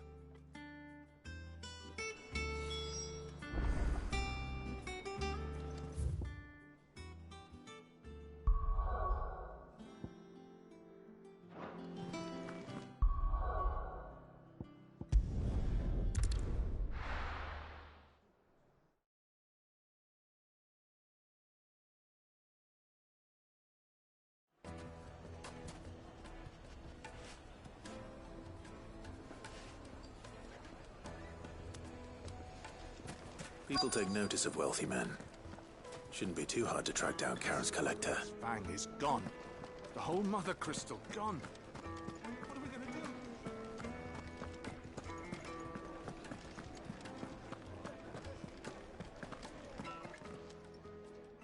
My reputation will be ruined! Ruined! Calm yourself, Lord Ignac, I beg of you, before you do yourself a mischief. Pardon the intrusion, but... Out! Get out! I paid for these rooms so I wouldn't be disturbed. Leave me be!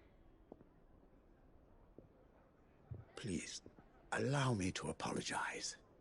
His lordship is going through a difficult time, and he's never been fond of guests arriving unannounced. Radim! Get rid of the filthy oaf this instant! Very good, Lord Ignac. Would you mind stepping outside for a moment?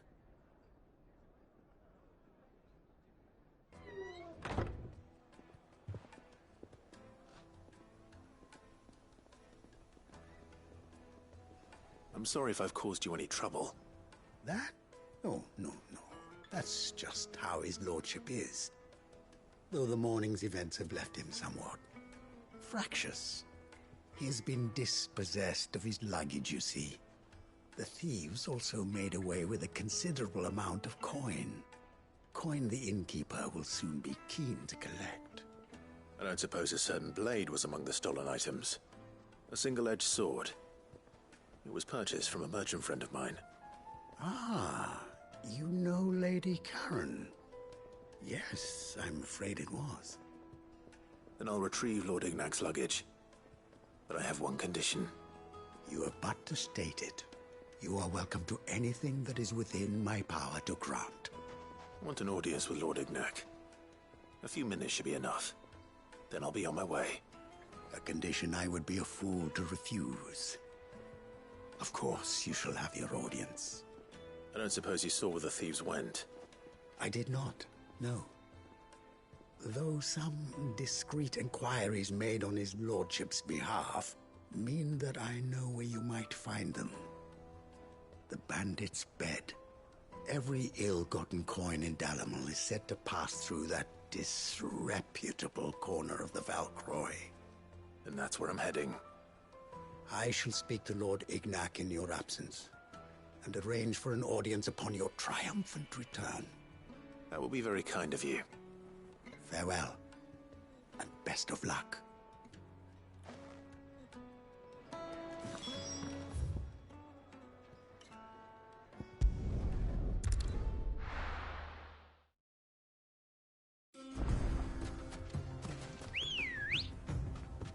Come on.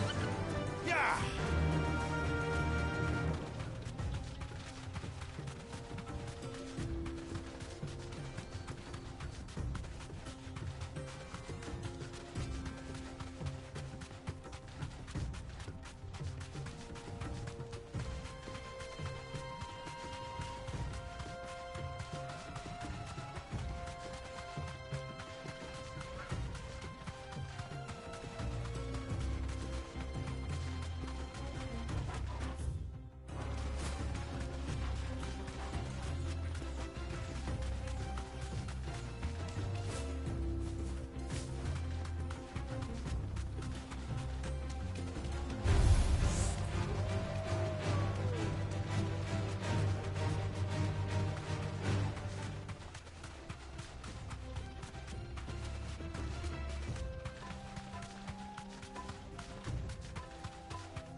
We've got company!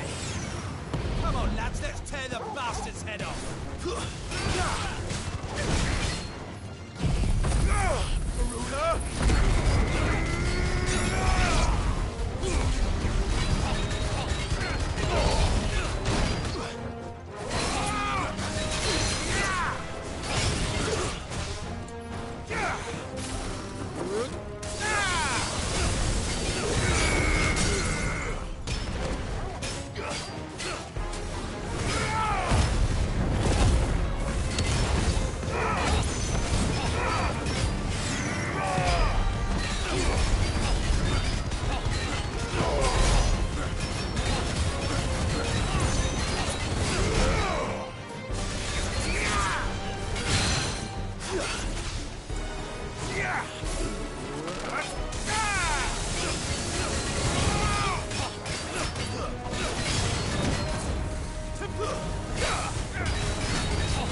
This must be Ignac's luggage.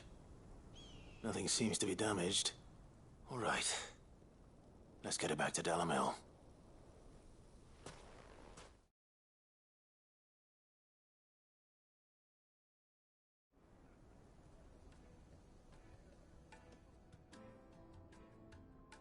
I hear I have you to thank for the return of my effects.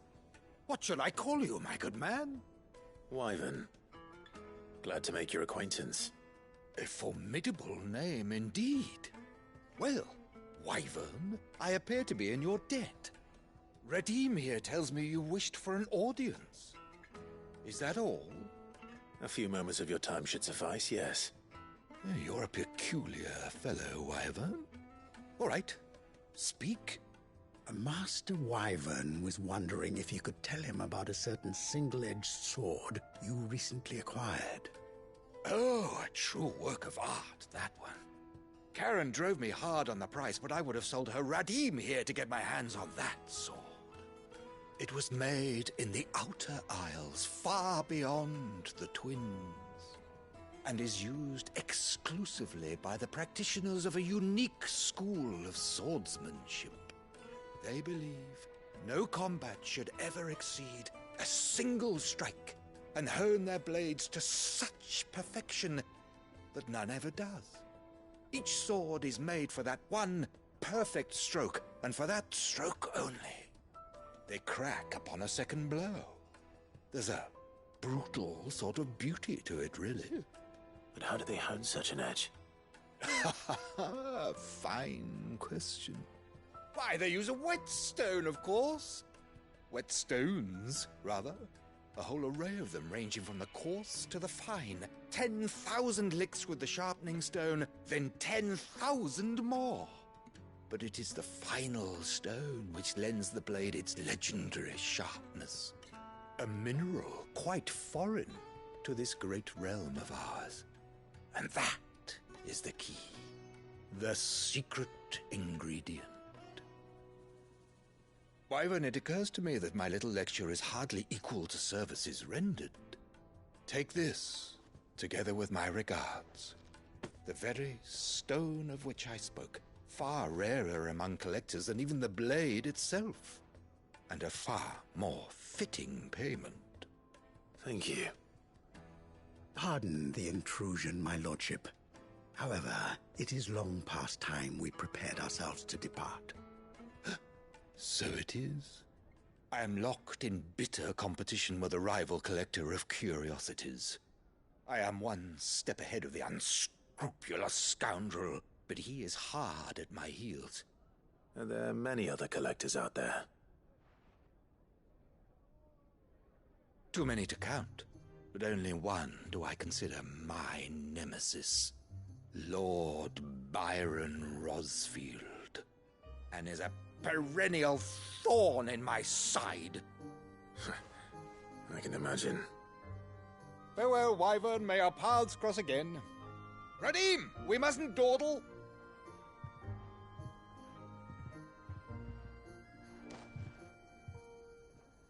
I think his lordship is rather taken with you, Master Wyvern.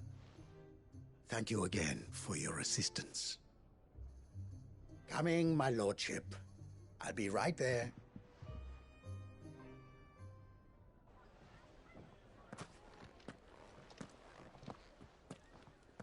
Trust Uncle Byron to find such an interesting rival.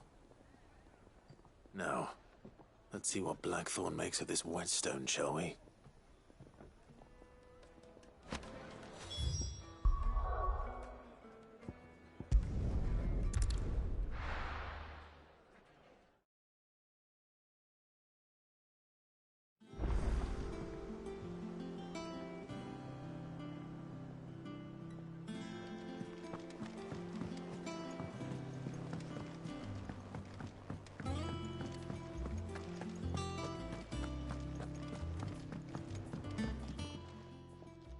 Sorry for the wait, but hopefully you'll agree it was worth it.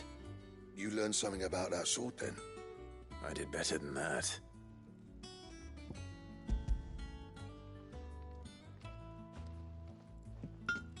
A whetstone?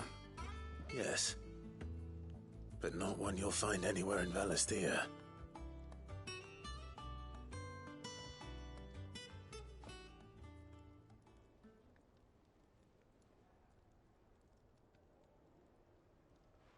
No wonder I couldn't get the same finish on the grinding wheel. One hit and all done, eh? Might not be so bad if all you ever fought were duels. Good luck on the battlefield. Your second opponent would be your last, no matter how good you were. Even so, is there some way it could be used to give the curse breakers an edge? I think so, yeah. With this whetstone and the right kind of steel, I could probably even make a twin of the blade that rattled me. But there'd be no replacing this little rock once I worn it down to a sliver. I reckon we get a dozen swords from it, if that. Swords that the curse breakers wouldn't know how to wield properly, and that would see them through a single fire piece. Nah, no point trying to copy that thing. Be about as much use as a wax anvil. But finishing our blades with a whetstone this fine, now that's something to consider. And what's finer than fallen masonry, eh?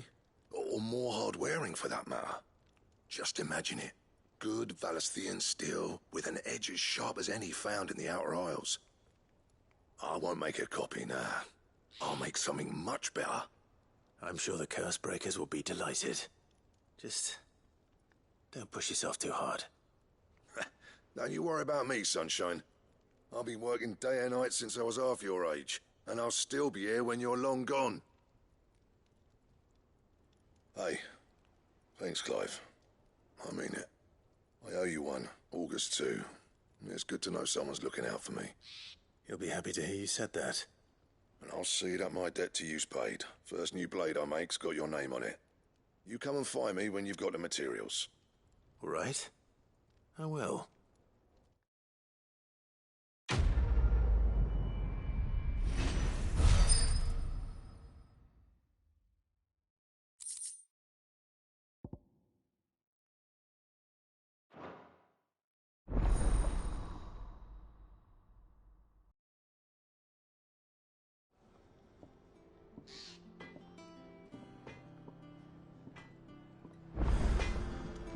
Clive? So, what'll it be? Not bad, if I do say so myself.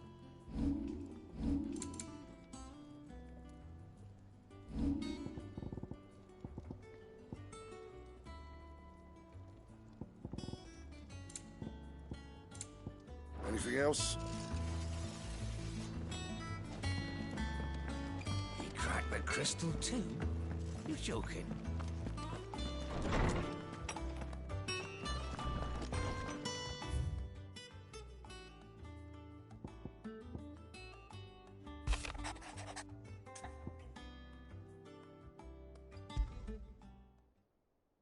Trouble with the ledgers. Shouldn't he be asking Otto for help?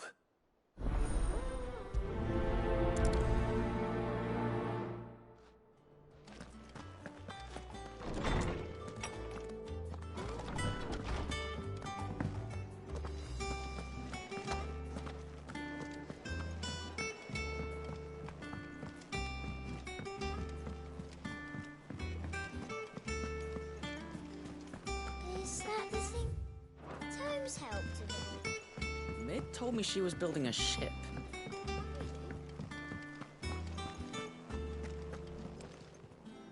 Welcome to the Patron's Whisper.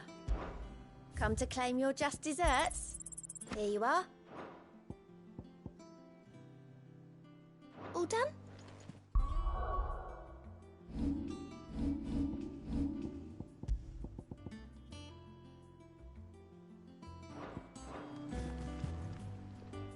Clive, did you get my letter? That's why I'm here. Shh.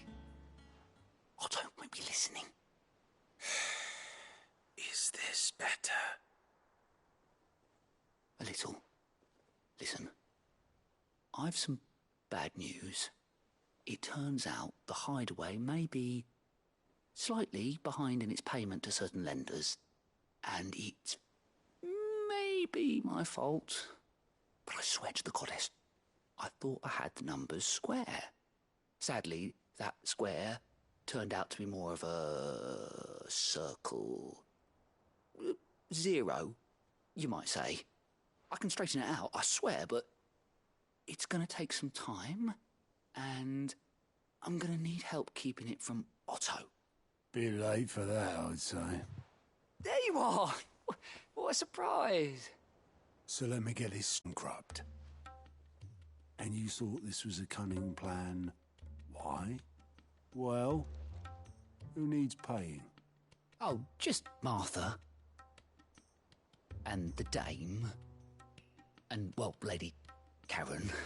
But only 500 talents. We owe 3 of our most trusted friends 5 million gil. Each. 5 million each. They lent us the bulk of the money we used to rebuild the hideaway, you see, and, well, I must have made some sort of oversight. Those ledgers were my responsibility, and it was my decision to entrust them to you. This is my fault. Do we have that much to hand? I can always ask my uncle. No, we don't. And no, you won't. We've lightened Lord Rosfield's purse enough. After the king's ransom we had off him, he deserves better than to see our begging bowl. Besides, we'll need to learn to stand on our own if we're gonna make this work. All right. But that doesn't mean you have to shoulder the burden yourself. Is there anything I can do to help? There might be. How'd you fancy taking these to Martha and the dame? Rocks. Rocks, he says.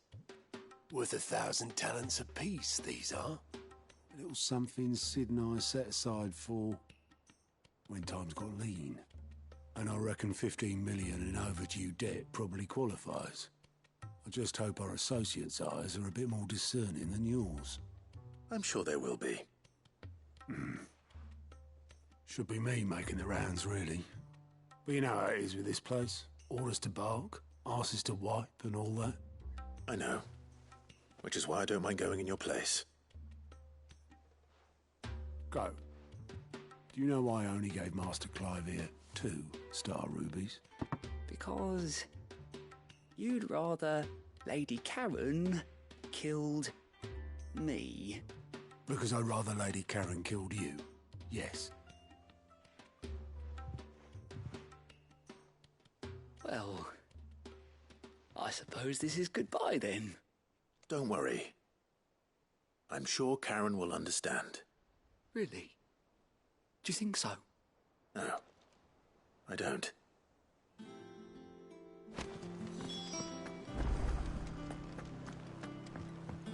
Mid told me she was building a ship.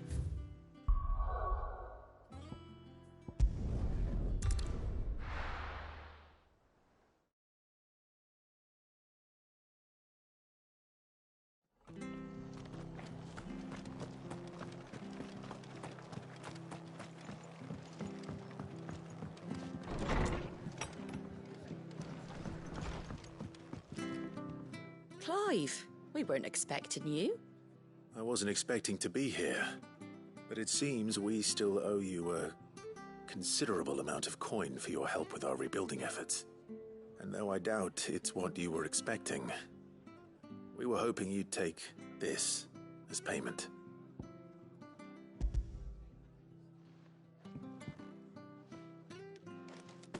A star ruby? I can't accept this. It's worth at least twice what you owe me. More if you can find yourself the right buyer. Think of the difference as interest. Interest? If word got out I charged that much, no one would ever borrow from me again. Anyway, why are you the one here asking me about this? I'd have expected Otto. Bit much sending the Lord Marquis out to settle your debts, isn't it? The old goat working himself to death again. Something like that. Most days I think he's the only reason the hideaway's still standing. Same as always, eh? Back when the place was nothing but a twinkle in the eye of a recently retired Lord Commander, word is he was the first one Cid reached out to. Probably knew that without his strong arm and level head, the idea would never get off the ground. Cid may have been the face of the hideaway, but Otto's always been the backbone. And when Cid passed away, we were all worried that would be the end of it. That Otto would just give up. His death was hard on everyone. But it must have hit Otto hardest of all. But he didn't give up, did he? Quite the opposite, in fact. If I recall, he was the one who nominated you as Cid's replacement, and rallied the rest around you. I reckon what he saw in Cid, he saw in you too. And don't we all? Doesn't hurt that you're half as stubborn and twice as handsome, neither. That, and you keep good company. I suppose I do.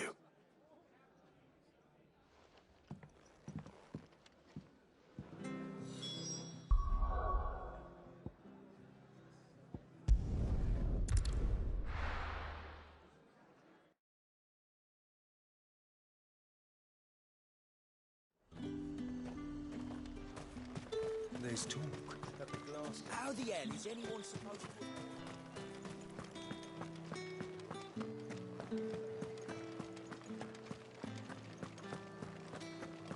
Did you hear? The gates to heaven. I want to see you. What am I going to do without Sweetwater and Olive Talc? Milady, I come bearing gifts. Gifts? Whatever is the occasion.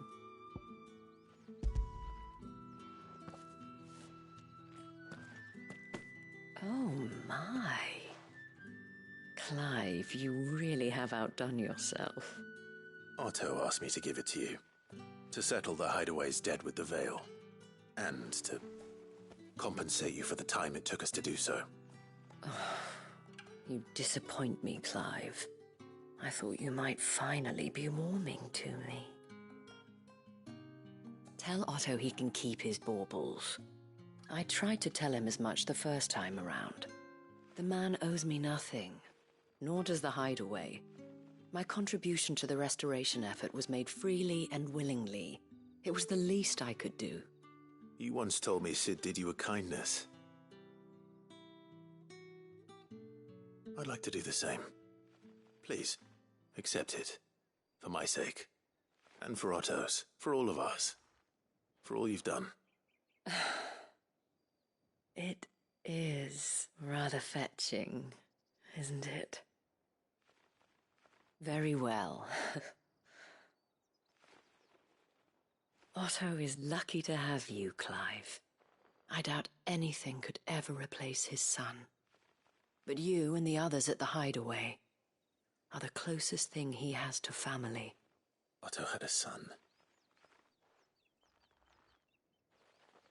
Long ago, yes. Cid told me Otto lost him when he was just a boy, and blamed himself for not being able to stop it. I don't know how it happened, whether there was anything he could have done, but it was clear that it weighed heavily on him. I didn't know. How could you have? I doubt anyone did. Besides Cid, I've never met a man more keen to bear his sorrows in stoic silence.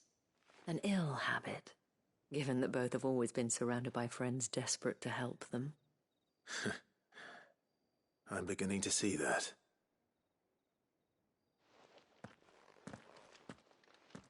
Go will want to know the stones were delivered.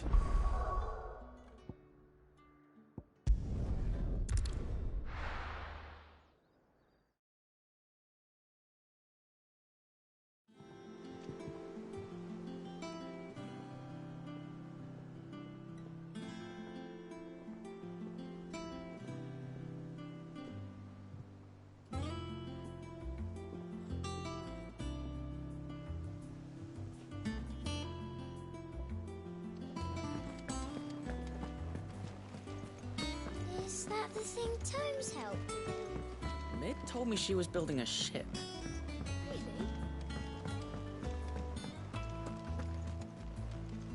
Goat. Still alive, I see. So Lady Karen accepted the ruby. Ah, about that. I tried my best, but she was just too stubborn to take it. She threw it right back in my face, in fact, and told me I could stick my stupid stone where the sun don't shine. Karen refused payment. I hope it wasn't something I said. I'm sure you were as tactful as ever. Let me see what I can do. Oh, wonderful. I hope you have better luck than I did.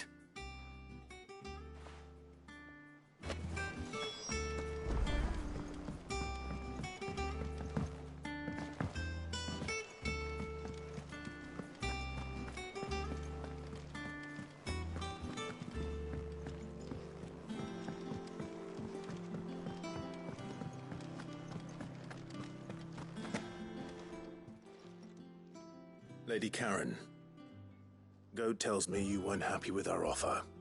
Would you prefer the debt was repaid in coin? What debt? I don't recall lending any of you lot me hard-earned gil. I may have tossed a talent or two in the Hideaway's coffers, but those were donations, and you can hardly call it charity if you go asking for it back. Of course not. But one good turn deserves another. And our circumstances have changed. Surely you wouldn't shun the gratitude of a pauper who happened to have become a prince. Oh, so you're a prince now, are you? Fine. But I'm selling it and taking what I'm owed, then you're getting the rest whether you like it or not.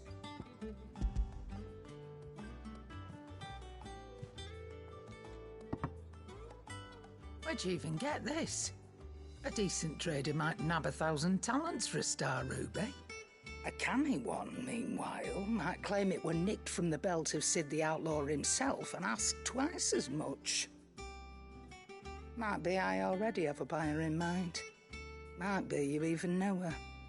A fine continental maid whose beauty's only eclipsed by a guile in commerce. You wouldn't mind, would you? Not at all. Just be sure to tell her that it's always a pleasure doing business.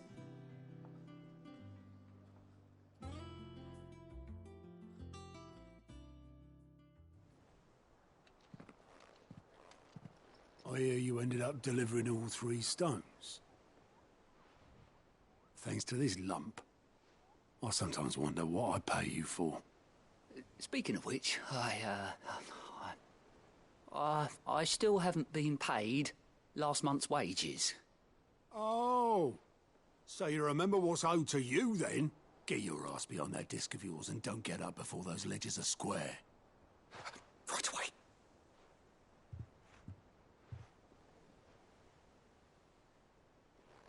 I've seen that before. Yeah. Plenty of times. It was the only goblet Cid ever used. Either out of habit, or because the filthy sod couldn't be bothered to find a clean one. I knew so little about him. Like most people. Martha and the Dame both seem to have fond memories of him. I bet they do. How long did you know Cid before he... Before he died. 20 summers, give or take. Back in the day, I was a purser on a trade ship, which is where I met him. He bought passage to... I forget where. And having nothing better to do on the long nights, we set up drinking island rum till the morning bell dragged me back to my duties. Quit my post not long after that. On account of making a fine maiden's belly fat. But me and Cid stayed close, promising we'd one day sail the seas again. That was before fate stepped in and said she was having none of it. The magic woke inside my son soon after his first name day, and there was no hiding his knack. Couldn't you and your family have... My family were the ones who summoned the constable, wanted the monster taken away. I couldn't turn my back on him, forget what I felt, and I couldn't for the life of me understand how they could. Luckily, Cid was of the same mind as me. It was him who stood beside me when all I wanted was to tear the whole world down. Him who cried for me when I had no tears left of my own. Him who swore he'd do everything he could to stop it from happening again. And he was true to his word, too. Left the Royal Army once and for all. His ranks, his ribbons, gone. Just like that. Threw away everything he had. All to right a wrong that no one else had the courage to face. I knew then I'd follow that man to the ends of the earth.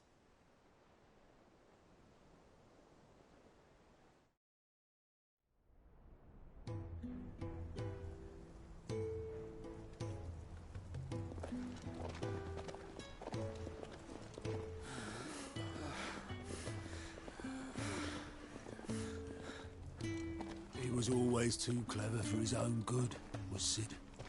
Saw the world for what it really was, while the rest of us were content to go along with the lie we were shown. And it can't have been easy, bearing that burden alone.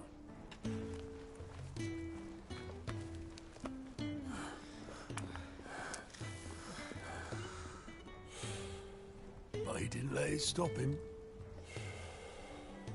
He never lost faith in what he believed was right. And that gave us faith in him. Faith he'd steer us true. So I swore to myself that I'd always be right behind him, ready to catch the stubborn sod, if ever he should fall.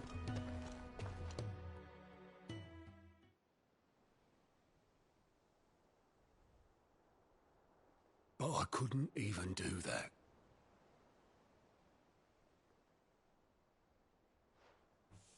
Ignore me. Just the ramblings of a tired old man. Leave that lot. I'll tidy it up in a bit.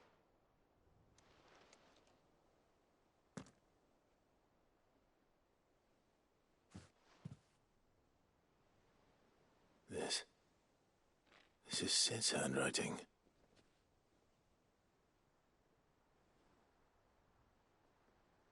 Dear Otto. I may be drunk, but I wanted you to know this place would be fucked without you. Love you, you grumpy old sod.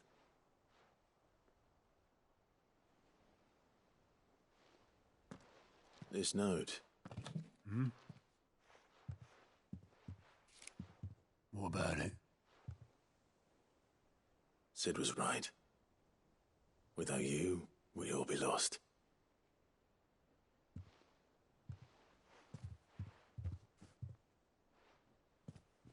He should have bloody well said so then. Just once. Before he went. But then, why would he? Him, or anyone? I'd only have told him to piss off.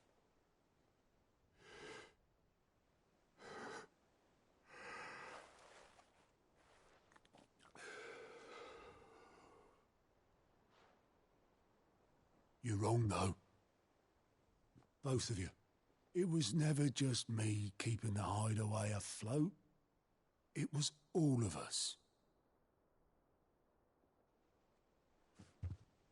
I just shoved people in the right direction, and I barely seem to be able to do that anymore.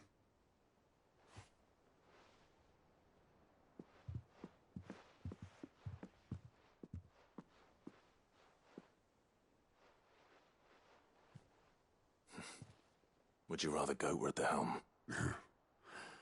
Well, maybe I've got a few more years left in me.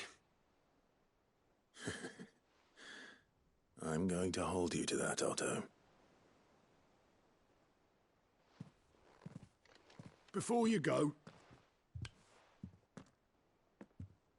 Cid would have wanted you to have this. But that's... This'll do me just fine.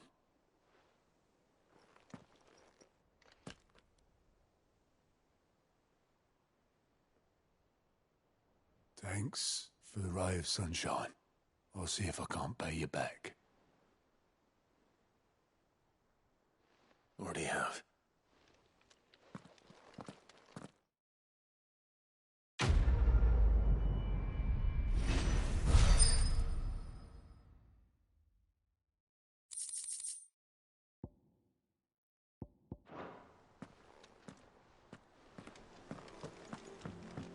Mid told me she was building a ship.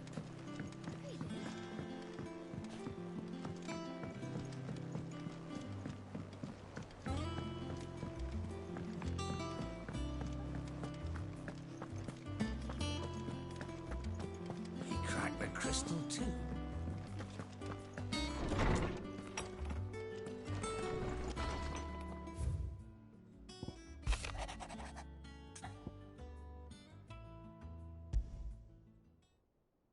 What could be wrong with Torgor?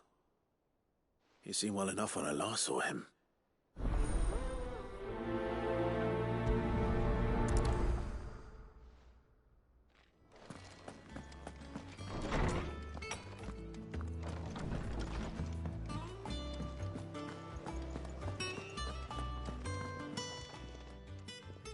I got your note.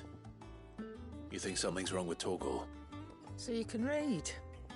Congratulations. But I didn't say I were wrong with him. I said something weren't right. He's not been eating me treats. He used to love cracking the bones from Molly's boiled brown, but now he won't so much as look at them. Didn't like him. Which is why I'm of a mind that his mind's on something else. You've not been working him too hard, have you? No harder than usual. Is that it, boy? Do you need a rest? What was it you said he was? A frost wolf? That's what the lawsman seems to think. Then maybe this all has something to do with whatever it is that's woken inside him. I suppose things have been different since Rosalith. Perhaps Hippocrates knows something. Instead of everything, you mean? Perhaps.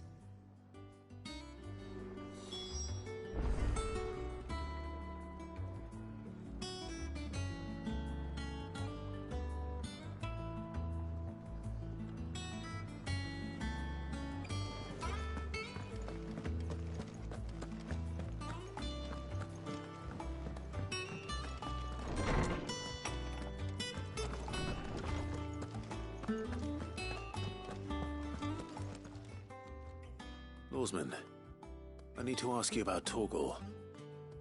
Something's not right with him. He isn't ill, is he? I don't think so. But according to Lady Karen, he seems to have lost his appetite, which is certainly a new development. She says he's hardly been touching his bones of late, and she believes it may have something to do with what happened at Rosalith Castle. I rather think she might be right, though not about his appetite. All canids are instinctively inclined to crack open bones for the rich marrow that resides within, and I see no reason why a frost wolf should be any different. Accordingly, I suspect it is not a lack of appetite that afflicts Torgal, but a surfeit of it. If we assume that his newfound magics require additional nourishment to sustain, it may well be that the bones Lady Karen is accustomed to providing are no longer sufficient.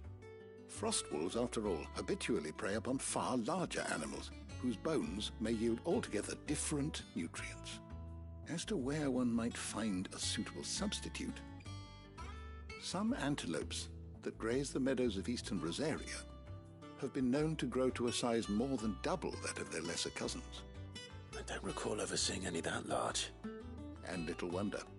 The oldest and largest such creatures rarely leave the safety of the highlands for fear of predators. The last elder antelope sighting I recall hearing about took place near Cressida, and that was long before the village was abandoned. Even so, it seems like a good place to start. Good hunting, Clive.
Certainly quiet.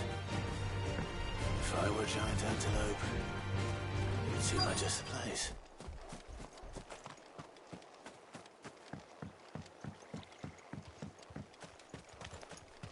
I doubt we'll find one bigger than that. Hungry, Torgal?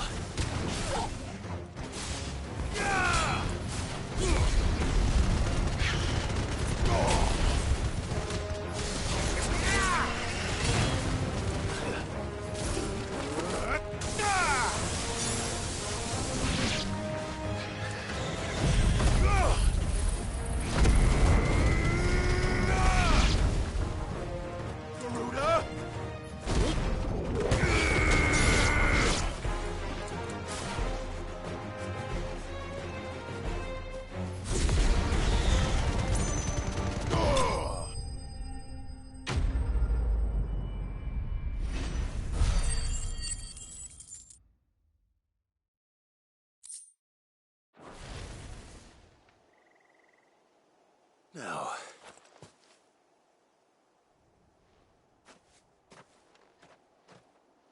will it be enough, I wonder?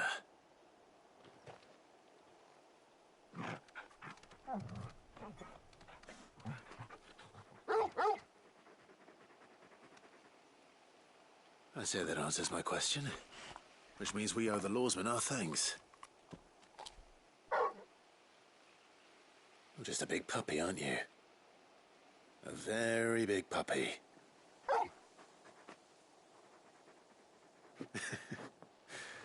You do know you can take that with you, Torgal. Lady Karen will be relieved to hear you've got your appetite back. Come on, boy.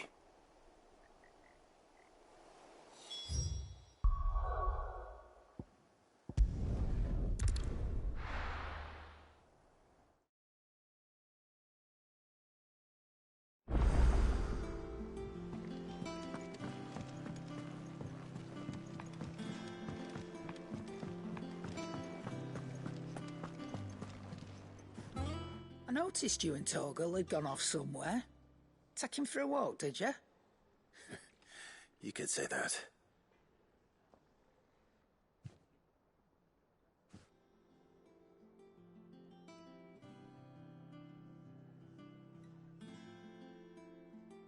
So, Molly's leftovers weren't good enough, eh? That'll teach me for treating you like you're still a pup. All right, no need to shout. Now we know what you're after, I can see about getting some in. Speaking of which, I brought one for later. Can I leave it with you?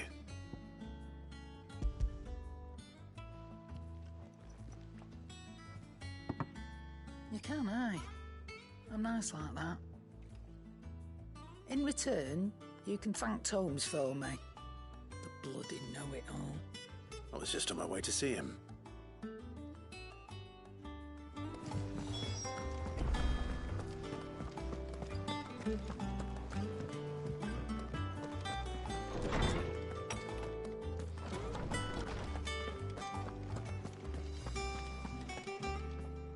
Ah, Clive.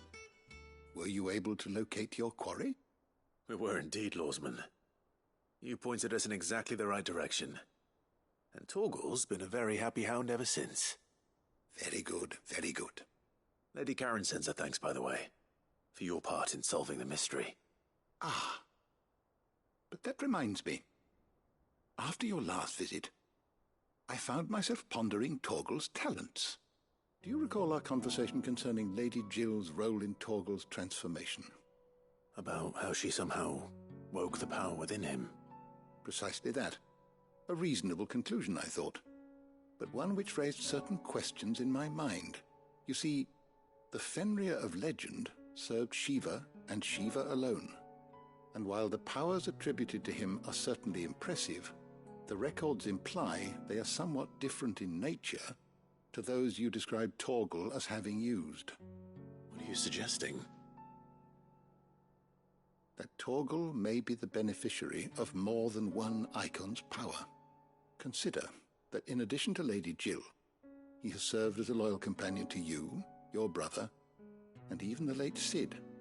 In short, the Eikons hitherto near at hand, or should I say at paw, have been diverse and plenty, And that number has only grown as the realm's dominance have fallen to your sword. One can but speculate as to how all of this has affected Torgal. He has seemed more fierce of late. And if I am not mistaken, he will grow fiercer still. We are fortunate indeed to be able to count him amongst our allies and not our adversaries. Oh, he's more than an ally. He's a friend.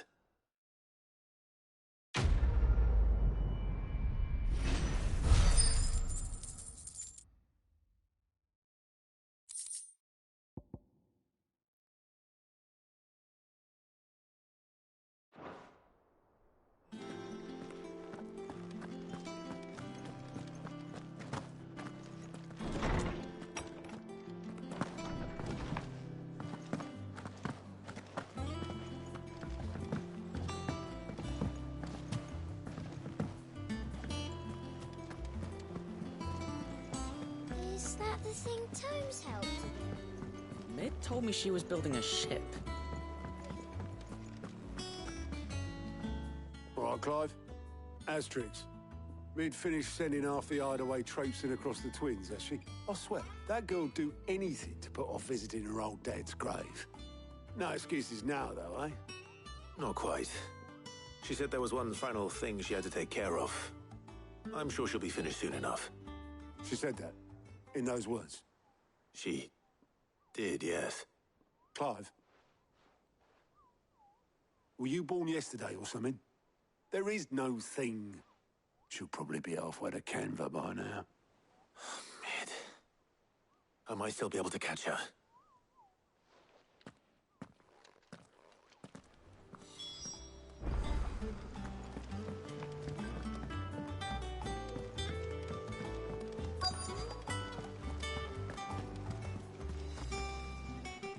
Obelith, have you seen Mid? Yep. In a boat, going that way. Then I'm too late. You in a hurry and all, are you? Oh, I offered to take her across, but she wouldn't wait. Just paid for a dinghy and rowed off. Oars going like the clappers. Got some life in her, ain't she? But anyway, I was on my way up to see you, as it happens. Got a letter for you. Urgent, by the sound of it. One of your uncle's men said I was to hand it to you in person, post-bleeding haste. And you're here now. Thank you, Obelith. Don't mention it. What tidings, Uncle?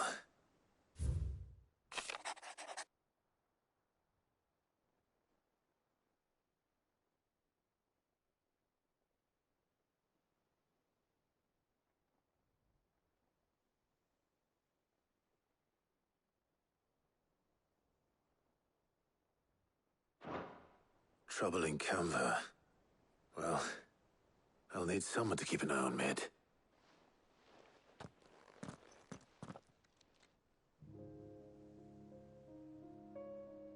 So what? Mid got us to do all the dirty work and then just sailed off into the sunset? It, seems that way. Well, nothing we can do about it now. But next time you plan on visiting Cid, you might want to tie her to something before you suggest it. Ah, don't be so hard on her. Gotta admit, the dirty work was kind of fun. Everyone pitching in, all that bollocks. Just like when we built this place. You're right. Anyway, we all set to head to the old hideaway. I could do with getting to Canva pretty sharpish. Wouldn't do to keep Lord Rosfield of the Seven High Houses waiting now, would it? Not after he asked for me personally. Gav will be leaving with me. Will you mind the place while we're gone? You can count on me. Just be sure to give Cid and the others my regards. All right. Oh, by the way, Jill will be joining us too.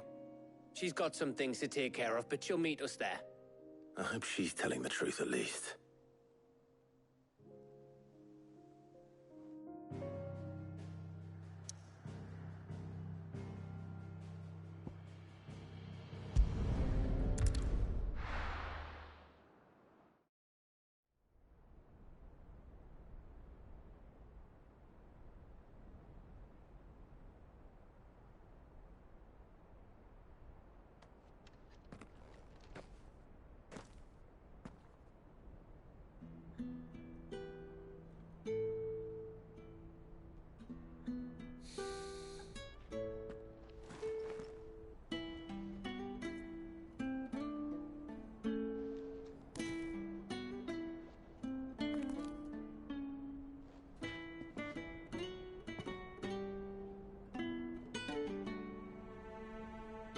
Well, Cid, I remember what you told me. That if no one is listening to what you have to say, you may as well not say it.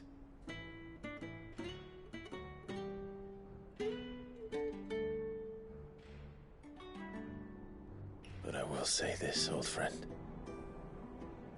Hugo Kupka is gone. His shadow looms over us no longer. It's a pity the Phoenix can't be in two places at once. If he'd have been with us, maybe he could have done something for the lost. Not even the Phoenix can bring people back from the dead. Life has a beginning and an end. So we must live while we have the chance. And not as slaves to the crystals, but as free men. May we join you?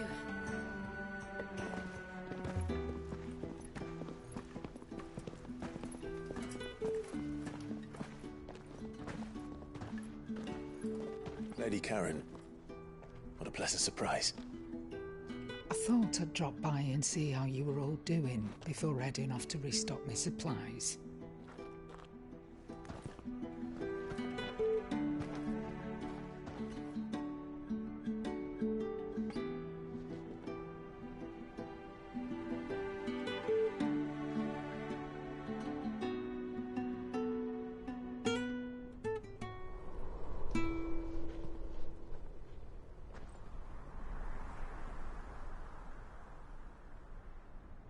It wasn't the most scenic view back then, but it were never as bad as this.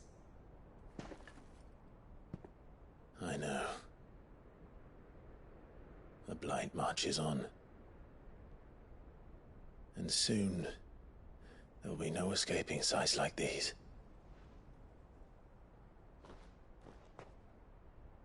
So our mission remains unchanged. We cannot stop until every Mother Crystal is gone, and their thirst for ether with them. The only one that remains in Storm is Drake's tail in the Crystalline Dominion. Our next target. We're going to Twinside. It's the capital of the Empire these days. I wouldn't like to think how tightly guarded they've got the place. Not that that'll stop you. But we do well to scout it out before you go charging in. We would indeed. If you're off to the Dominion, you can take this great lump with you. Goods. Oh, I am sorry. Have you forgotten you're the most wanted man in the Twins? I thought you might like to disguise yourselves as the attendants of a travelling trader, assuming you've no better ideas. You wanted to buy yourself some tools, didn't you? Well, now's your chance. You're letting me go? With them? Oh, thanks, Nan! Stop that! You'll break me bones, you great galoot!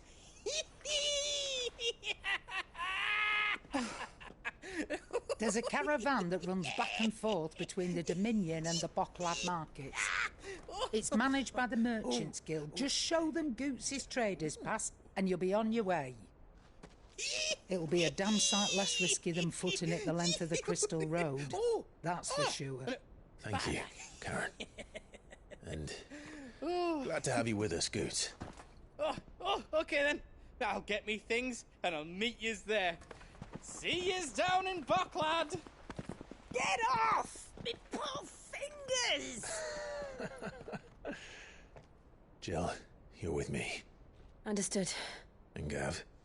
Already on my way, Captain. Be careful. Aren't I always?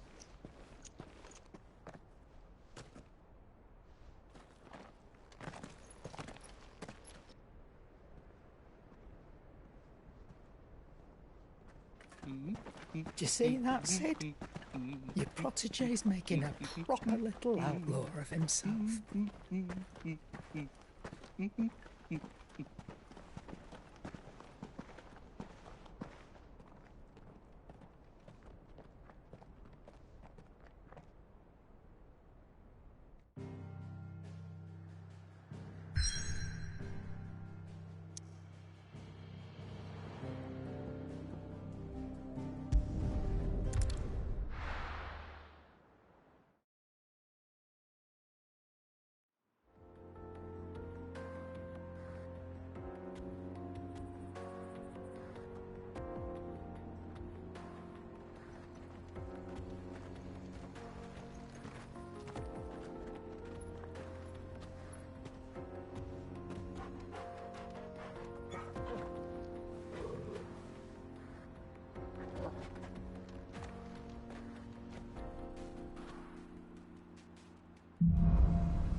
How are you feeling?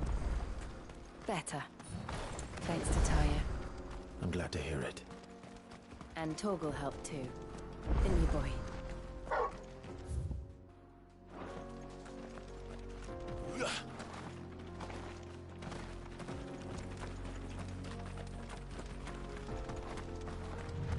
This used to be a trade route for merchants crossing the Scars, till the Republic laid a new road wide enough to let wagons pass, and all official traffic moved there. Leaving this one for those living outside the law. Indeed. I doubt we'll be the only outlaws on the trail today.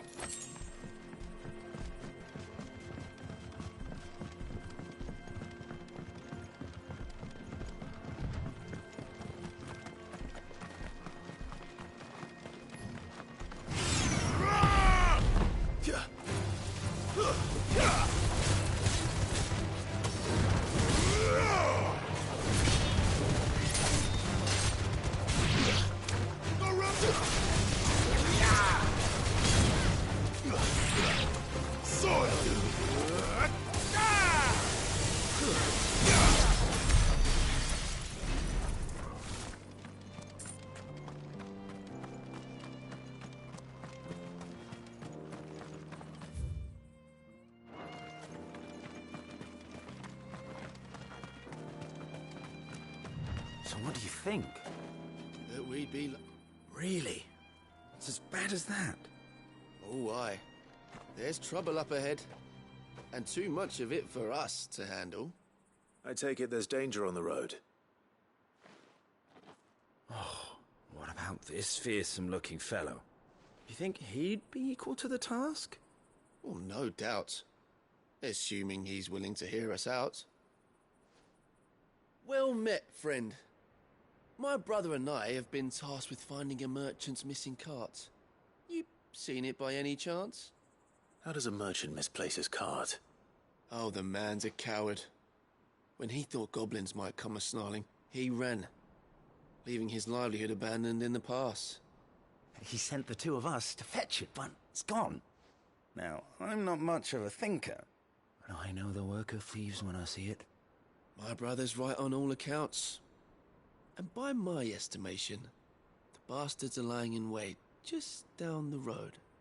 We may have seen our share of action, true, but we've not got the skill in arms to boldly brave an ambush. You, however, have the look of a man who needn't fear a band of backwater ruffians. What do you say? Will you help us out? Chances are they'll come for you either way. But if you promise to lend us a hand, at least you'll pocket a reward for your troubles. Well, if I'm going to have to deal with them anyway. You've clearly got a fine head on those broad shoulders. We're lucky you came along. Now, hoping to make a heavy purse in Boklad, our merchant friend loaded his cart with as much as it would carry. Reckon he won't be forking over the rest of our fee if we don't find those goods. So, while you're seeing to those bandits, you keep your eyes open. All right. Just don't expect me to drag the cart out of there myself. No. You can leave the cart to us. You just put an end to those bandits and point us in the right direction. You do that, we'll take care of the rest.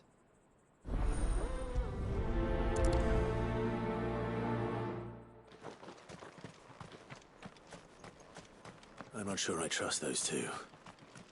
But if there are bandits lying in wait, I should probably take care of them. Look lively, you lot. We've got guests. These must be our bandits.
That's them dealt with. Now, where's that cart?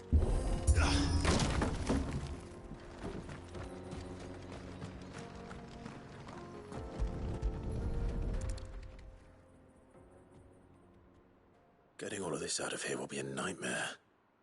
Seems we've found ourselves the right man for the job, wouldn't you say? Found the cart and didn't leave a single bastard breathing. Our merchant friend will be delighted. And how exactly will he be getting his goods out of here? You leave that to us. After all, it'd be wrong to make such a fine warrior haul cabbages to market. You've done your part. And that's all you need to worry about. Here.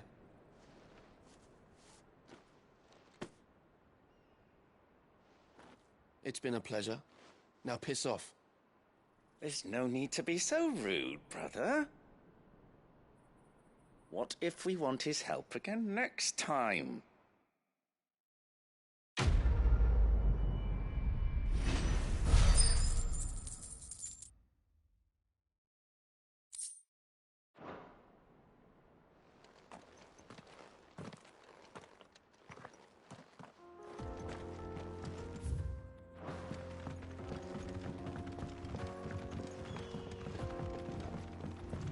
I see the Dalmeks lag behind Rosaria when it comes to bridge building. The fallen ruin should hold, at least. The path continues on the other side.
So this is Emekis. The land of the gods. It's even more impressive than I imagined. I remember being captivated by the story as a child. Long, long ago, man was overcome by avarice and challenged the gods in a bid to win their power. The final battle took place here, at these falls. Or so the legend goes. If anyone ever manages to plumb those depths, perhaps we'll learn if there's any truth to the tale. That the gods emerged victorious and punished man for his defiance by visiting upon him 2 curses. Dominance and bearers. To tell the truth, I always thought it strange that the dominant and their Eikons were deemed a curse. Back home, the dominant inherited the throne. They were admired and exalted, not spurned. Whenever I got to that part of the story, I always assumed there must be something I'd misunderstood. You had a lot of storybooks, didn't you? In your room, I mean. When we were young. The old legends were always my favorites. Epic battles between gods and men. Father encouraged me to read as much as I could. He thought it good for my education. You really were a boy like any other, weren't you?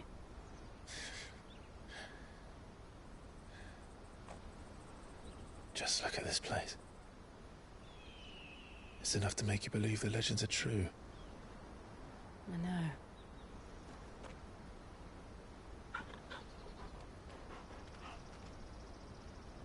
We're not far from Boklad. The road will be busier up ahead. Then we'll have to keep our wits about us.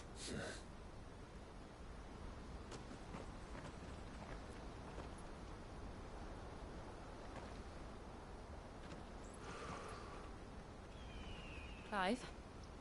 Something wrong? Nothing. It's nothing.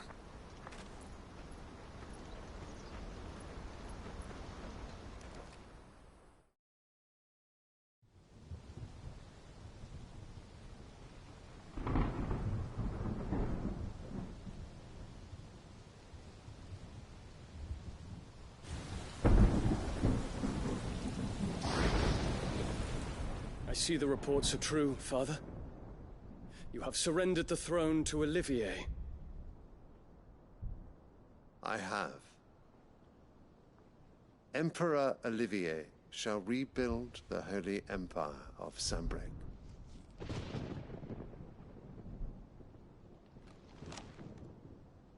How is he to rule an empire? He is but a boy. I shall advise him until he comes of age. Father, please. Or for as long as I am able. The empire we seek to build needs young blood to rule it, and I can think of none better suited to the task.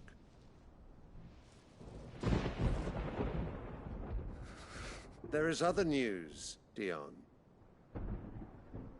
Hugo Kupka is dead, and Drake's Fang destroyed. The pillars of the Republic have fallen. Ere long, the Imperial banner shall fly over every city in storm. And then, Valisthea. All shall bow before their Emperor. Father, these are the words of a tyrant. They are the words of a god. The Emperor whom I gladly serve. Great Greeker, made flesh.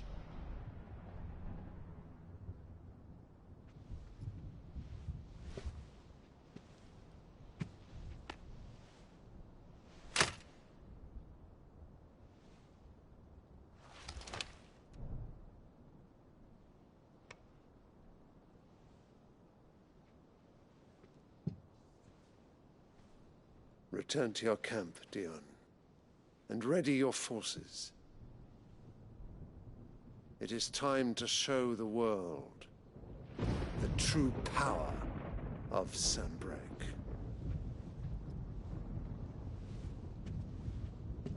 Father.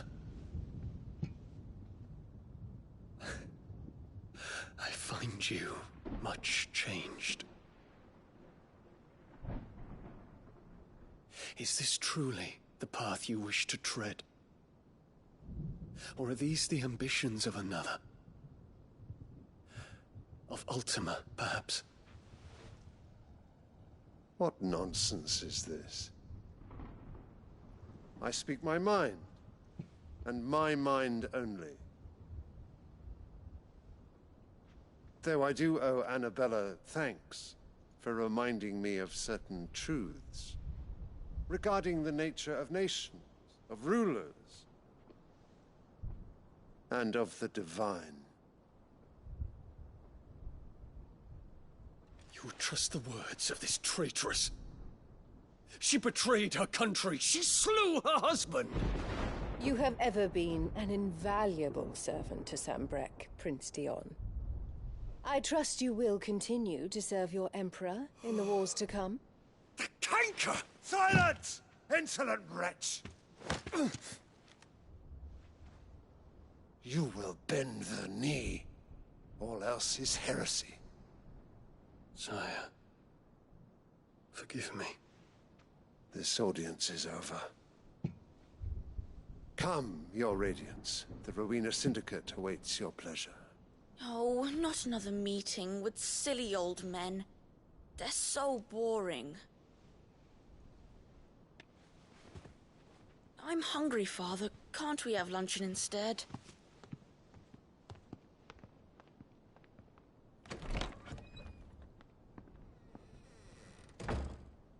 Does it pain you that you will not inherit your father's throne? I have suffered worse.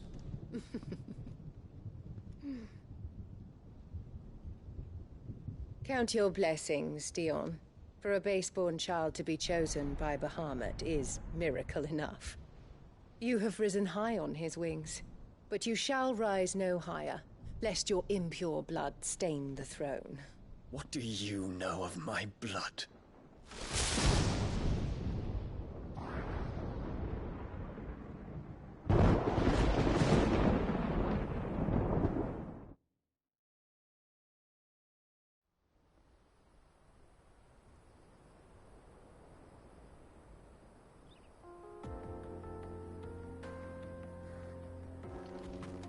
The Boklab markets are to the north. We just need to hug the coast.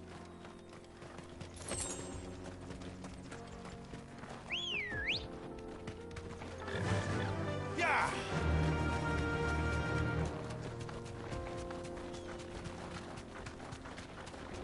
Infiltrating the Dominion won't be easy with the Imperials on high alert. No. His Radiance has lost one capital already. We can be sure Sylvester will do everything in his power to hold on to Twinside. His troops are well-trained and increasingly battle-hardened. But it's not as if we can wait for the siege to end.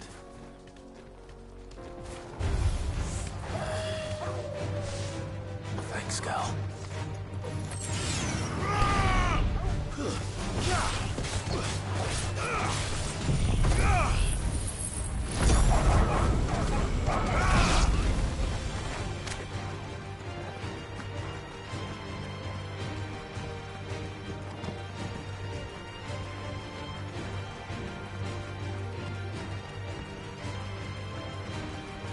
Refugees. And they're all making for the crystalline Dominion. Because they don't know how to live without the crystal's blessing. Farewell!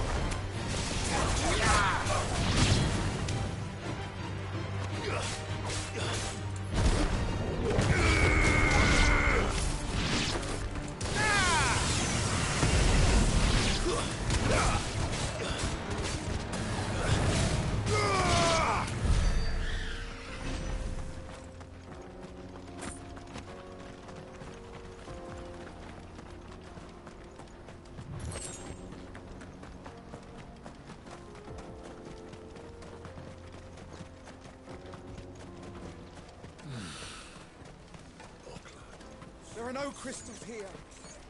This is where we're supposed to meet Goots, isn't it? That's right. He said he'd wait for us here after replenishing his supplies. I dare say he'll have finished by now. What do you think, girl? Is it time we teach the Crystal Road ourselves? This is everything.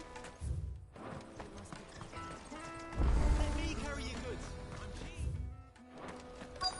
Peaches and pears. Beets and beets.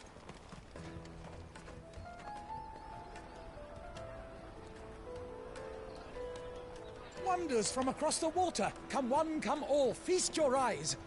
Good sir, can I interest you in...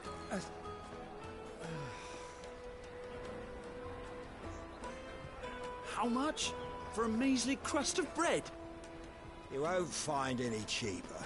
Not nowadays. They are more than welcome to look.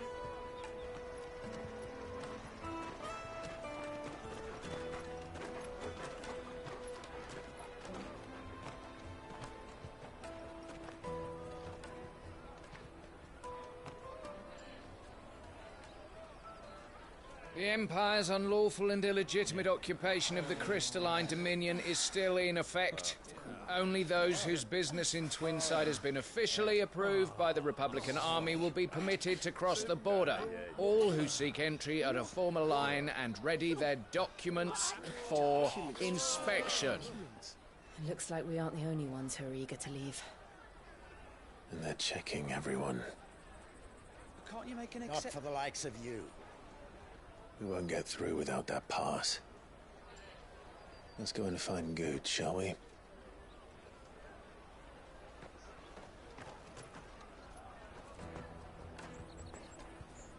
He must be around here somewhere. My peaches! They're sweet as nectar! I'll take the large one. Ah, Good. There you are. Clive, I'm so sorry. Don't tell Nan, will you? Slow down, Good. Just tell us what happened. It's me trader's pass. It's gone. We cannot ride the caravan without it. We won't even be able to get through the flipping checkpoint. Do you remember when you last saw it? It was in my pocket a minute ago. Then a bairn bumped into me and... Yeah. You don't think that they might have nicked it, do you? It wouldn't surprise me. A busy market like this is prime territory for pickpockets. So, to get the pass back, we need to find this child. Where would we even start? I know where! I've got a pal in Bock lad who might be able to help us. No one knows more about what goes on round here than she does. Where do we find her? She's the owner of the Crimson Caravans, up that way. Sign's got a red chocobo on it. No time like the present. You two go on ahead. I'm gonna check the rest of my stuff, make sure naught else is missing. All right. We'll meet you there.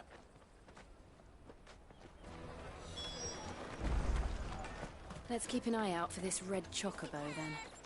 And the other on our purses. Next to the checkpoint.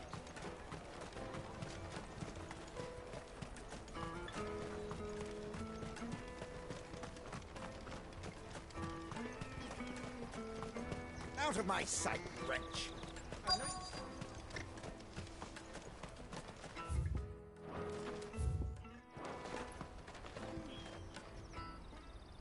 Looking to hire a coach? It's 10 million for a two-birder to the Crystalline Dominion. Take it or leave it. Oh, we're not here for that. Then I bid you good day. Oh, wait! Don't go, El. He's me mate. As I live and breathe. Goots, what are you doing back in Bocklad?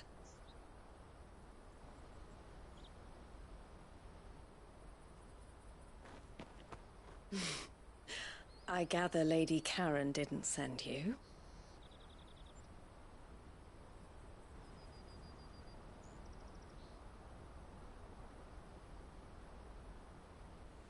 So what trouble have you got yourself into this time?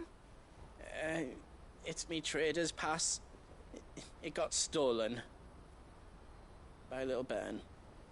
Of all the... You're the size of a marble. Honestly. Ugh. Goots told us that you know the markets well. Might you have an idea which little bairn could have done this? We don't intend to punish them. We just need our pass back. Then, we can be on our way. I see. So neither of you has a trader's pass either. Not that anyone would take you for traders, but I suppose that's why you came to me, correct?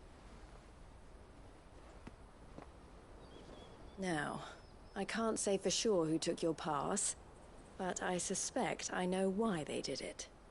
Let me explain.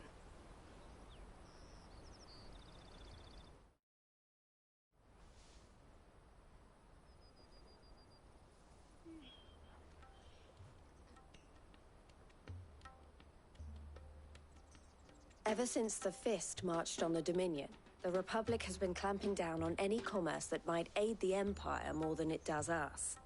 Which means traders' passes have gone from being merely a way of easing one's progress to being essential if one wishes to cross the border at all. And with demand outstripping supply, they've become a precious commodity. leading some to seek to acquire them by less than legitimate means. So the children are stealing passes to sell on the black market? Yes, and no. Passes are inscribed with the names of their owners, and yet none of the victims' names have appeared on the register of those passing through the checkpoint. Which means? That someone is doctoring the stolen passes. The same someone who is encouraging the children to steal them.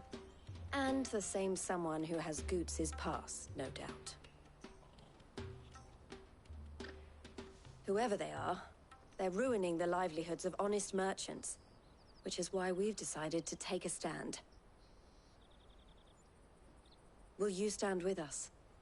You want to get your pass back, and we want to ensure that no more are stolen. Catch whoever's behind it all, and 2 birds shall be slain with a single stone. Is there any other way of getting to the Crystalline Dominion Goots? They won't let you in if you're not with the caravan.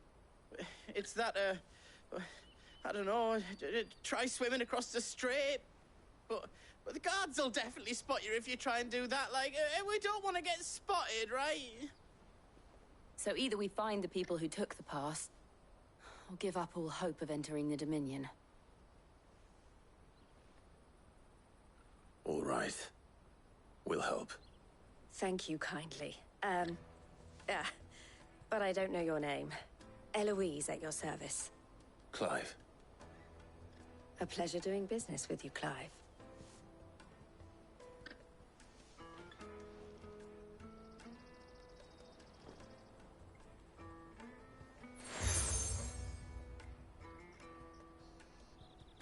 The proprietor of the furniture makers by the coach stop is spearheading the search. Wear that, and he will know you for a friend. I suggest that you speak with him first. The furniture makers. Understood.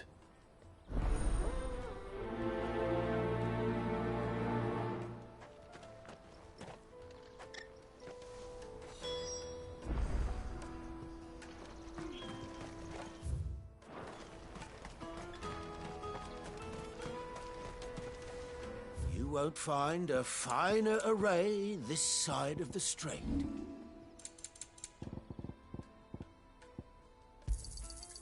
Thank you. You're sure you don't need it? Out of my sight, wretch!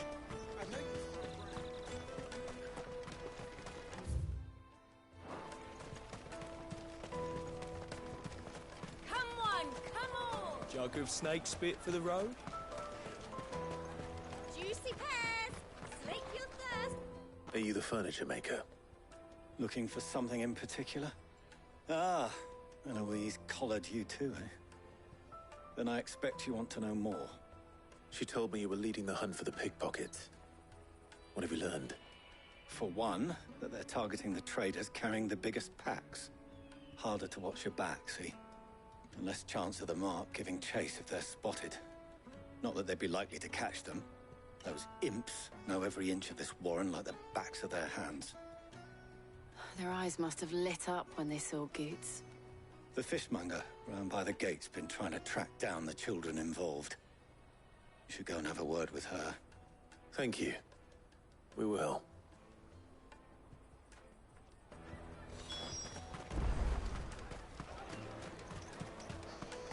You won't find anything of this quality in Twinside. You should come with me to the Dominion. Fish for sale! Fresh sorted and smoked! Can I interest you? Ah, sorry. Message from Eloise, is it? She's asked me to help her. To help you find the pickpockets. Is that so? Suppose I better tell you what I know, then. For one, this isn't a family operation. All the traders say the children who stole their passes were dirty, dressed in rags. Street urchins, by the sound of it. We get a lot around here. Orphans from the wars. A few, perhaps. You saw the refugees gathered by the entranceway? They're all looking for a new start in the Dominion and beyond. Some of them take it as an opportunity to rid themselves of unwanted baggage. The shame of it. Whoever's behind this would have to have made themselves known to the children at some point. And so should we. You should start with the children around here, then. I doubt they're the ones involved, but they might have heard something. It's worth a try. All right, then. Questioning children. How hard can that be? You should come with me to the Dominion. Life will be different there. Come and taste my peaches. They're sweet as nectar. Excuse me. Do you mind if I ask you something? Can't stop you. I was just wondering if anyone has asked you to do anything out of the ordinary recently. Anything you grown-ups ever ask us to do is shut up and go away. So guess what I'm about to tell you to do? Sorry. I'll leave you alone.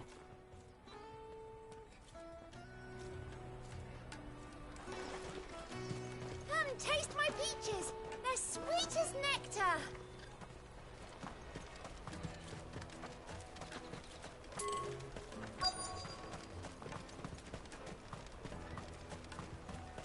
I'll take the large one. Do you have a moment? What do you want? What I want is to know who's asking children like you to pick pockets. I don't know. Nobody's asked me. What's picking pockets? Do you get paid for it? No, you get in trouble for it.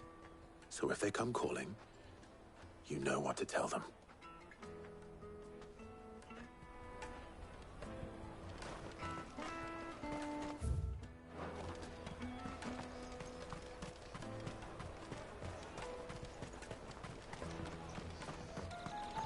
Come and taste my peaches. They're sweet as nectar. You should come with me to the Dominion. You won't find anything of this quality in Twinside. The caravan stops next to the checkpoint.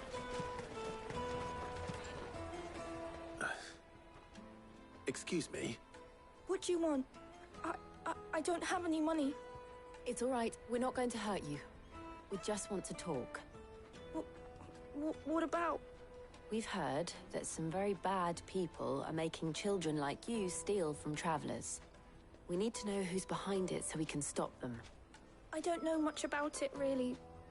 But my friend, Honza, he said he got a job doing something dangerous. Sounds promising. We need to find him and ask. Do you know where your friend might be? He's usually by the tents outside town. Thank you. You've been very helpful.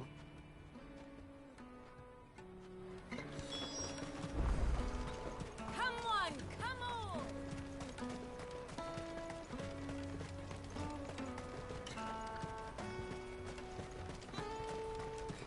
Let me carry your goods. I'm cheap.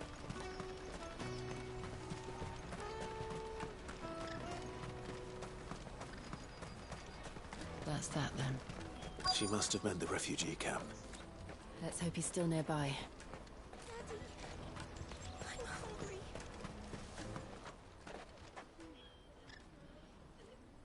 hungry. That big fat donkey was easy pickings.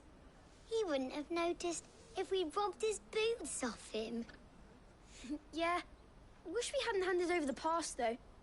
Could use one of those things to get out of this dump. Chance would be a fine thing. The moment they found out, they'd string us up by our guts. Would they now? Perhaps you'd like to introduce us to these charming characters. Shit, we're in trouble now. What do we do? You two get caught if you want. I'm off. Hunter, where are you going? So that was Hunter, eh? Jill, you watch these two. I'm going after him. All right.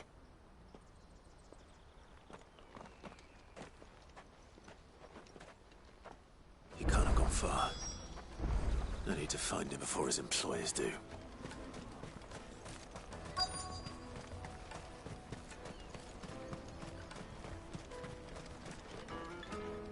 Did you see a boy run past? He stole something from a friend of mine. There was a boy ran back there towards the Chocobo pen, but... Thank you.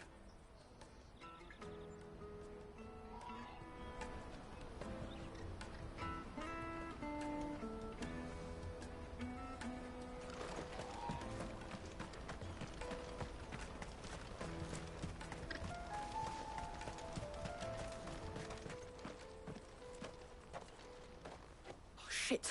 I'm cornered. It's all right, Hansa. I'm not going to hurt you. I just want to ask you some questions. Fine. Not like I've got a choice. I'm looking for the people who are making you steal for them. Who are they? Called themselves the Carstones. They said they'd give me good gill if I did what they told me. I knew they were bad, but bread doesn't come for free. Didn't come at all half the time, before I started buzzing for them. You know, if I didn't do it, they'd just pick on someone else. Someone they could push around easier. Hansa. You found him then? Jill. Where are the other two? Eloise is watching over them. She sent Goots and I to look for you. You're... him! I haven't got your pass anymore, if that's what you're after. I gave it to the Carstones. Whatever you do to me, I can't get it back. Not that I go against them anyway. If it weren't for their gill, me and my mates would have starved.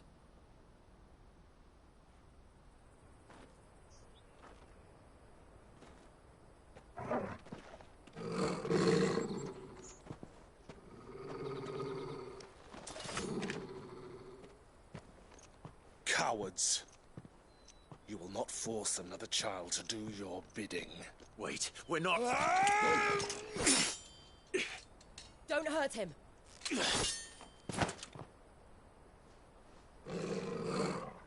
You're making a mistake. We're on the same side. Like hell we are. That brooch. Where did you get it? Master Theo? Goots. What are you doing with these people? Unless you're the ones my sister was talking about. Your sister?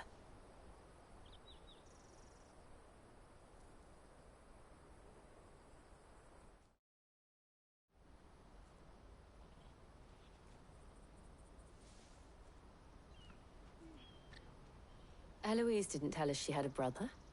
And why would she? I'm just her back and a blade. Theodore, at your service. Sorry about before. Theodore, what do you know of the cast stones? Vultures who have made Boklad their hunting ground. They prey on the desperate, stealing from those with gill and bullying those without it into joining their flock. I'd been looking into their activities in hope of sparing the refugees any further hardship. But it seems they've already stooped even lower than I'd feared. Hansa's a good lad. Don't blame him for what they've made him do.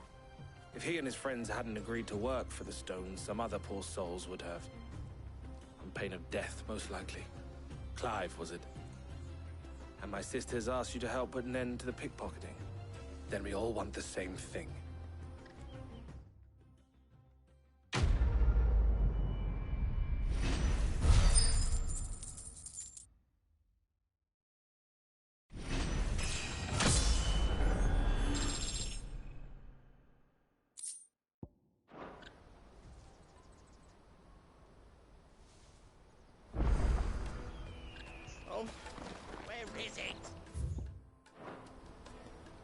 So, what's the plan?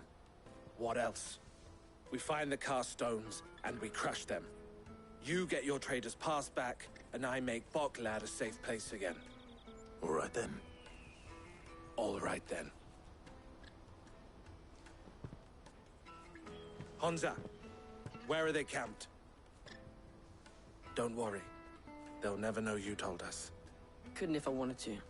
They always come to town to collect the passes. Meet us outside the gate. I tried following them once, but they spotted me halfway down the trail. Said they'd string me up. We'll try it this time. Which way were they going?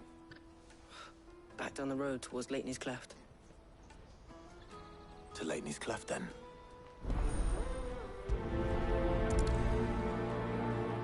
Leitney's Cleft is to the south, past camp.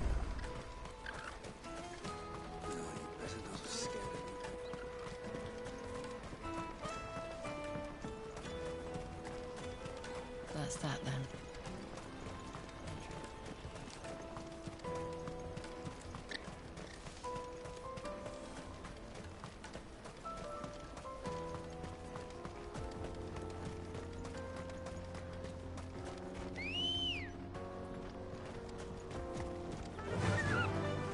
run like the wind.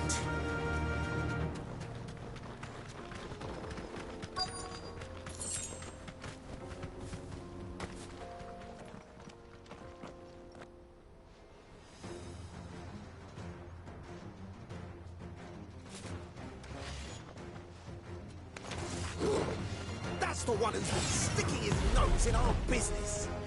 You should have minded your own.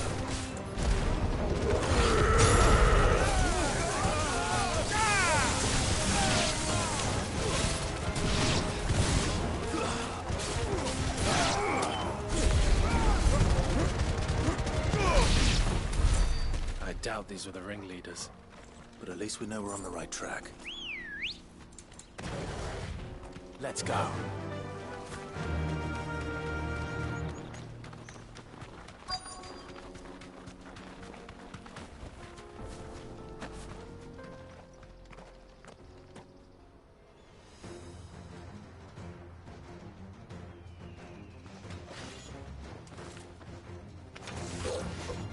We got company! That's the luck.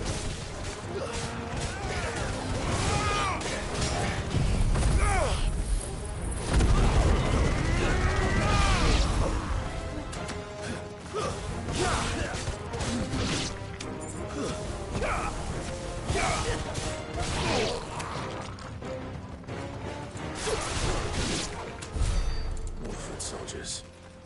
Fewer now.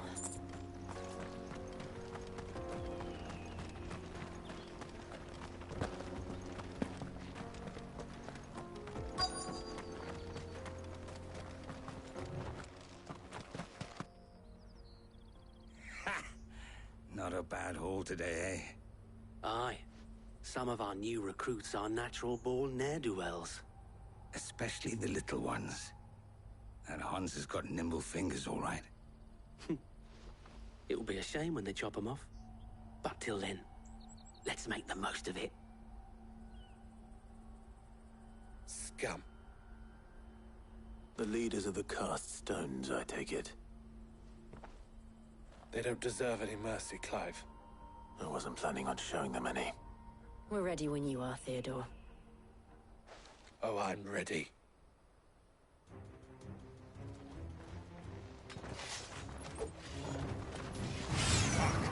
It's that guard from Bokland. Kill him! Kill them all!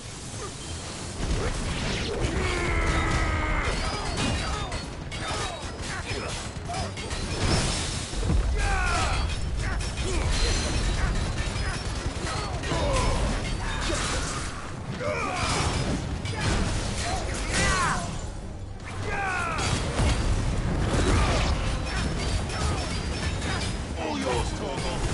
Over here.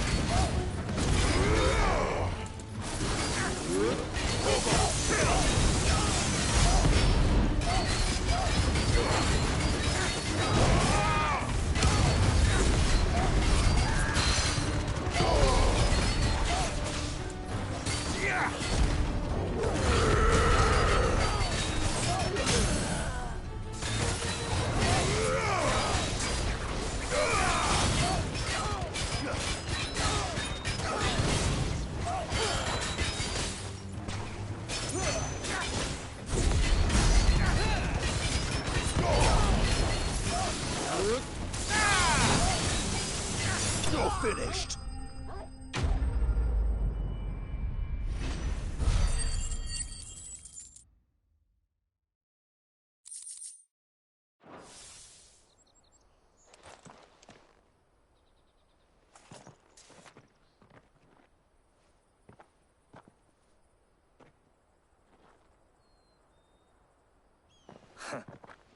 And they say crime doesn't pay. Gold chains, rings, purses. And traders' passes. Dozens of them. Have the names been changed? Not yet. I recognize some of them. No doubt Goots's is somewhere among them. Now I just need to sort through it all and return everything to the people it was taken from. We should go and give Eloise the good news. Can we leave things here in your hands, Theodore? Of course. Oh, and, be sure to tell her of the part I played, won't you? We'll be glad to.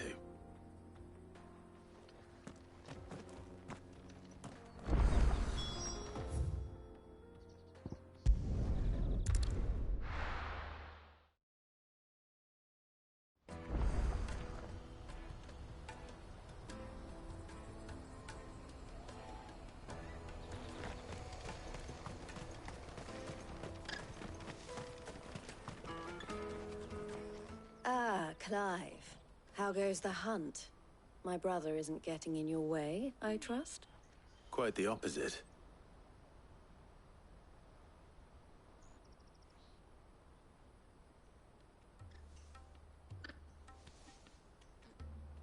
So it was the cast stones who were behind it all. Theo told me he'd been on their trail. And their demise solves 3 problems at a stroke. That of the pickpockets, the bandits pulling their strings, and the passes they were stealing. I only hope yours is among the items you recovered. Only time and Theo's return will tell. Speaking of whom, welcome home, dear brother. You are too kind, Eloise. Here, Clive. Goods' pass. Ask him to keep a closer eye on it from now on, would you? I will. Thank you. El, I've asked our boys to carry the rest of the goods back. Can I count on your help in sorting through it all? Of course. I'll make some space in the storeroom. I expect you'll soon be on your way then. But it wouldn't do to leave without introducing yourself properly. Would it now? Cid. Don't look so shocked. We're on the same side. I don't understand. As you now know all too well, we at the Crimson Caravans are always happy to help those in need. For a small fee, we will move anything that needs moving. Be that goods to market, or bearers away from it. I was the first my sister helped escape. If it wasn't for her, I'd have been branded as a boy. I had no idea. It just so happens that we are seeking to expand our operation. And who better to join forces with than the leader in the field? Wouldn't you agree, Theo? I would. It seems our purpose is the same in more ways than one. So what would you say to working together again? It would be our pleasure. And our honor. The honor is ours. Here, Clive. This is for you.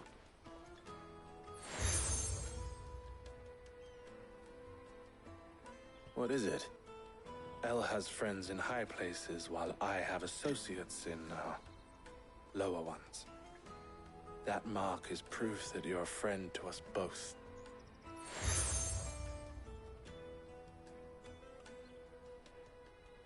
I shall bear it with pride. Well, all that remains is to wish you a safe onward journey. Goots' pass should secure you a place on the caravan, but if you encounter any difficulties, we would be delighted to provide you with a coach of our own. For a discounted price, of course. Say, 9 million? We'll try the caravan.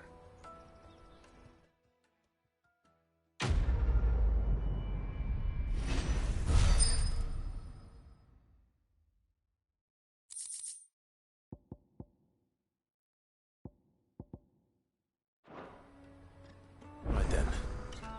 Let's get this back to Goots. And then it's on to the Dominion.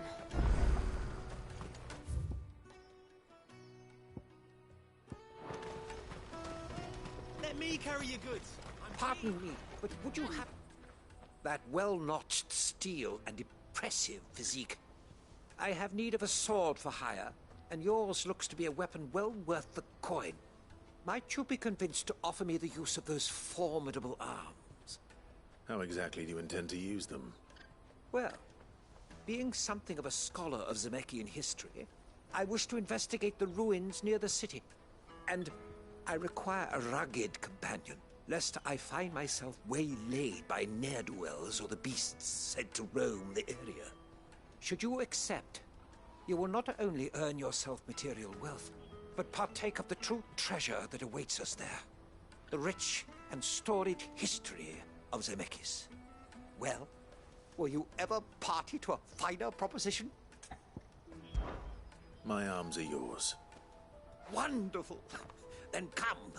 We must away. But where are we going? Along the old Zemeckis road, and from there, onward to discovery. Quickly! There is not a moment to lose. Wait. Good luck with your ne'er-do-wells.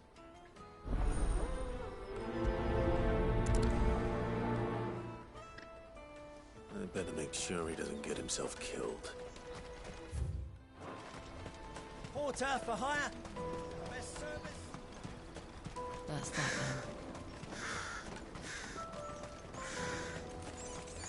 There are no crystals here. We have to keep going.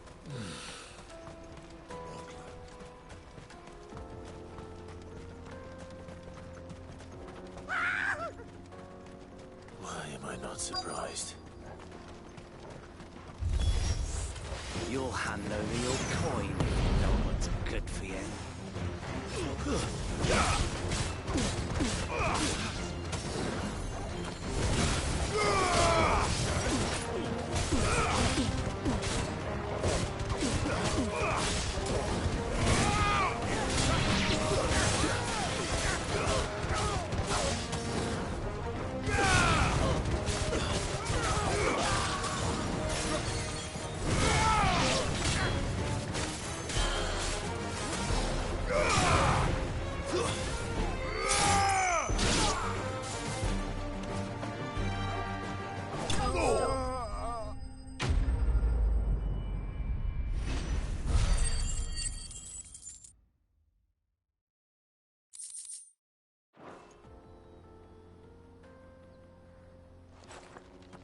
Are you hurt? Happily not, good sir. Thanks to your timely intervention. More importantly, we have arrived. Now, feast your eyes upon the marvel before us. Ruins, a relic of the fallen civilization. A sight so common that man is oft blinded to its wonder. Colossal vessels, dashed from the very heavens. Airships, we call them, with very little thought to what wonders such a word might describe. Oblige me, if you would.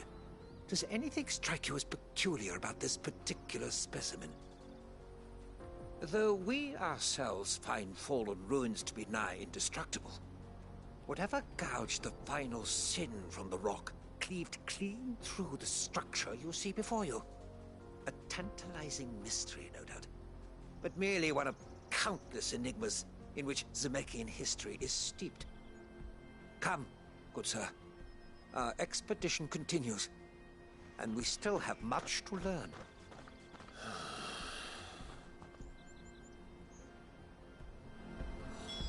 He's passionate. I'll give him that.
You're going to get yourself killed. Oh, that would not do. That would not do at all. Not when such majesty stretches out before us. Behold, the final sin in all its glory. As Moss tells us, a battle was fought here in ancient times. A battle of such ferocity that it tore a great crater in the very land upon which it was waged. In reaching for their holy sanctum, did man enrage the gods, and great was the vengeance that was rained down upon him. Alas, the full truth of the matter is lost to time. though I live in hope that I might see it discovered. But we must not dwell upon such things. There is more yet to see. Onward! History awaits!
Still in one piece? It would seem so. Once more I am in your debt. And once more you impress me with your prowess. These were no ordinary foes, but ones we in the field call echoes. Though Moss the Chronicler concurs with the legends in attributing the fall of Zemeckis to a wrath wrought upon mankind by the gods, he offers little in the way of explanation. Could the ruins we see before us here, in all their elaborate beauty, perhaps suggest an answer? Could the construction of such miraculous edifices have been considered an encroachment upon the province of the divine? Alas, all is mere speculation. But one day, perhaps, I will learn the truth. Not if you keep running headfirst into trouble. You are right, of course. And not only have you plucked me repeatedly from the jaws of death, you have proven yourself a willing audience to my ramblings. Glad to help, but didn't you say you came here to investigate something? I fear I may have rather overstated the case on that front. In truth, a captive ear was all I really desired. You see, even my fellow scholars have grown somewhat weary of my musings of late. And so I came upon the idea of purchasing a companion. A captive audience, if you will.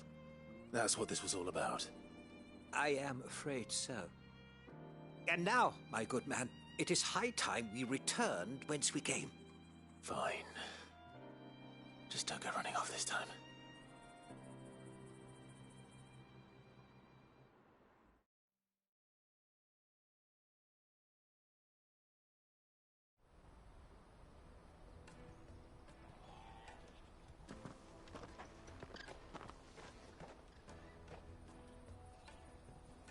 And so ends a delightful day. Here, your reward for humoring my selfish whims, plus a little extra for the trouble I have put you to.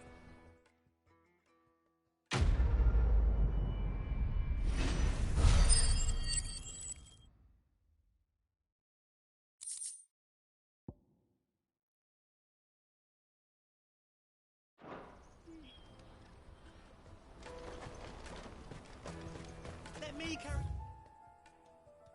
your goods. I'm cheap.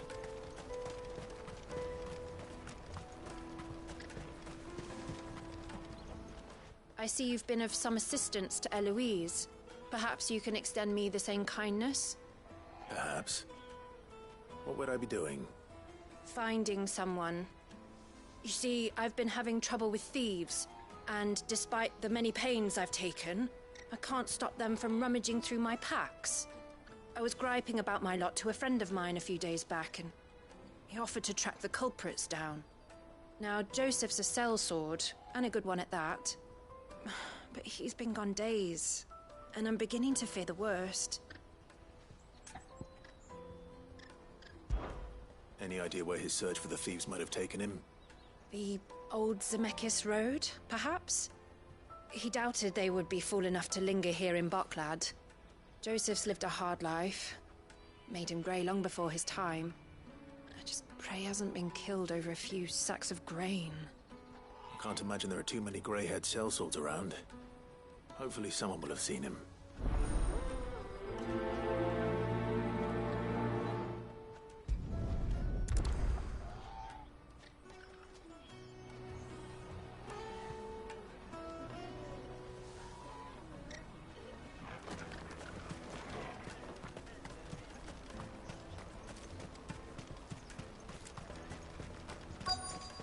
Daddy. What do you want? I've no coin on me. Just information. Has a sellsword passed through here? Grey hair. Now you mention it, there was a young man with salt in his mane sneaking around out there a while back. Which way did he go? How am I supposed to know? Buggered off down the road, I expect. Now why don't you do the same and leave me be?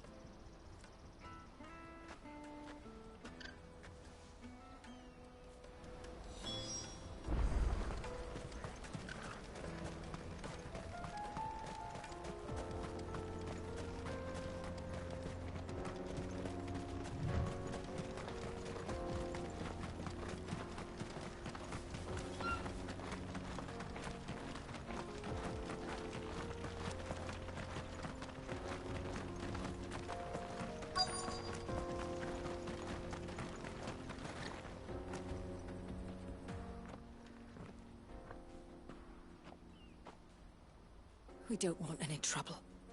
Neither do I. I'm looking for someone. A grey-haired mercenary. Well, we haven't seen him. Yes, we have. We saw him climbing up the rocks. Those ones, over there. Maybe he found his thieves. Mum won't let me near them. She said there's goblins up there, and that they eat little boys for dinner. Shush now. You've said quite enough already. I only told him what you said. I'd listen to your mother if I were you.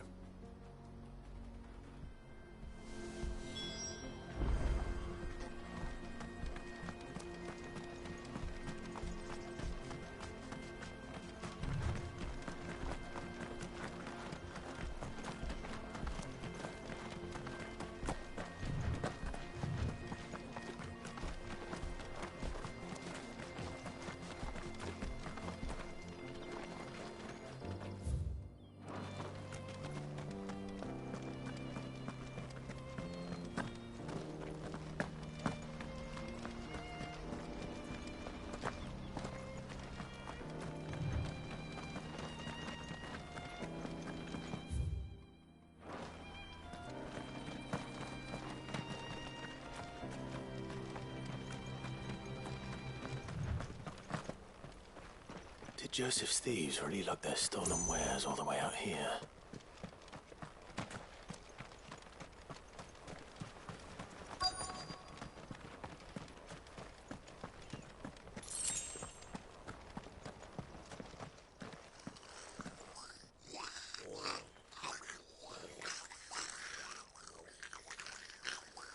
I think we found our thieves. They don't look happy to see me.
Let's get this over with.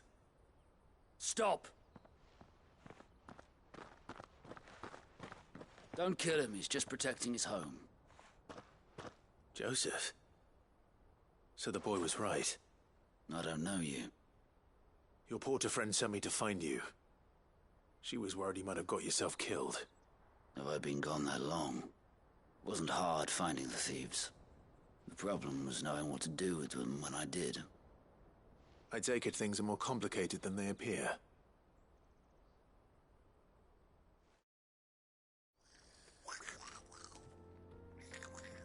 I'd all but ruled out bandits before I even left the market. You know why that is? Because our thieves had no interest in gold or gems, or anything they couldn't eat for that matter. Add to that the rumors of goblins in the area, and the mystery practically solved itself. I soon found their cozy little homestead, and all the missing food. I launched myself at them, full of righteous fury, but their leader was the only one who moved to meet me. The others, they huddled around that food, ready to die protecting it. They stole because it was that or starvation. I've been there myself, back when times were hard. So you spared them, and earned their trust into the bargain by the look of it. These goblins aren't native to the area. They don't know how to survive such barren lands, so I've been teaching them. And once they've learned to hunt and forage, they won't be fool enough to risk their necks in Boklad. I'm impressed. I didn't know goblins could be reasoned with. Do me a favor. Let the porter know I'm safe. I'll head back to the market once my work here is done. Oh, and don't mention the goblins. I don't want people coming here brandishing pitchforks. Not now this lot have sworn off thieving. Your secret's safe with me. I appreciate it. Thank you.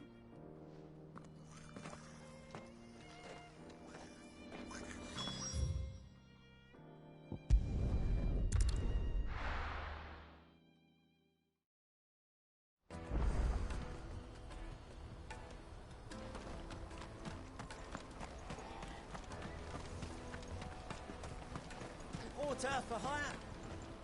Joseph's fine. He'll be back once he's tied up a few loose ends.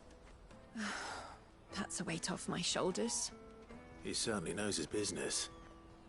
You found your thieves all right. And I dare say they won't be coming back. A good man to have around, that Joseph. And if he says there'll be no more thieving, that's good enough for me. Thank you for putting my mind at ease. Here, for your troubles.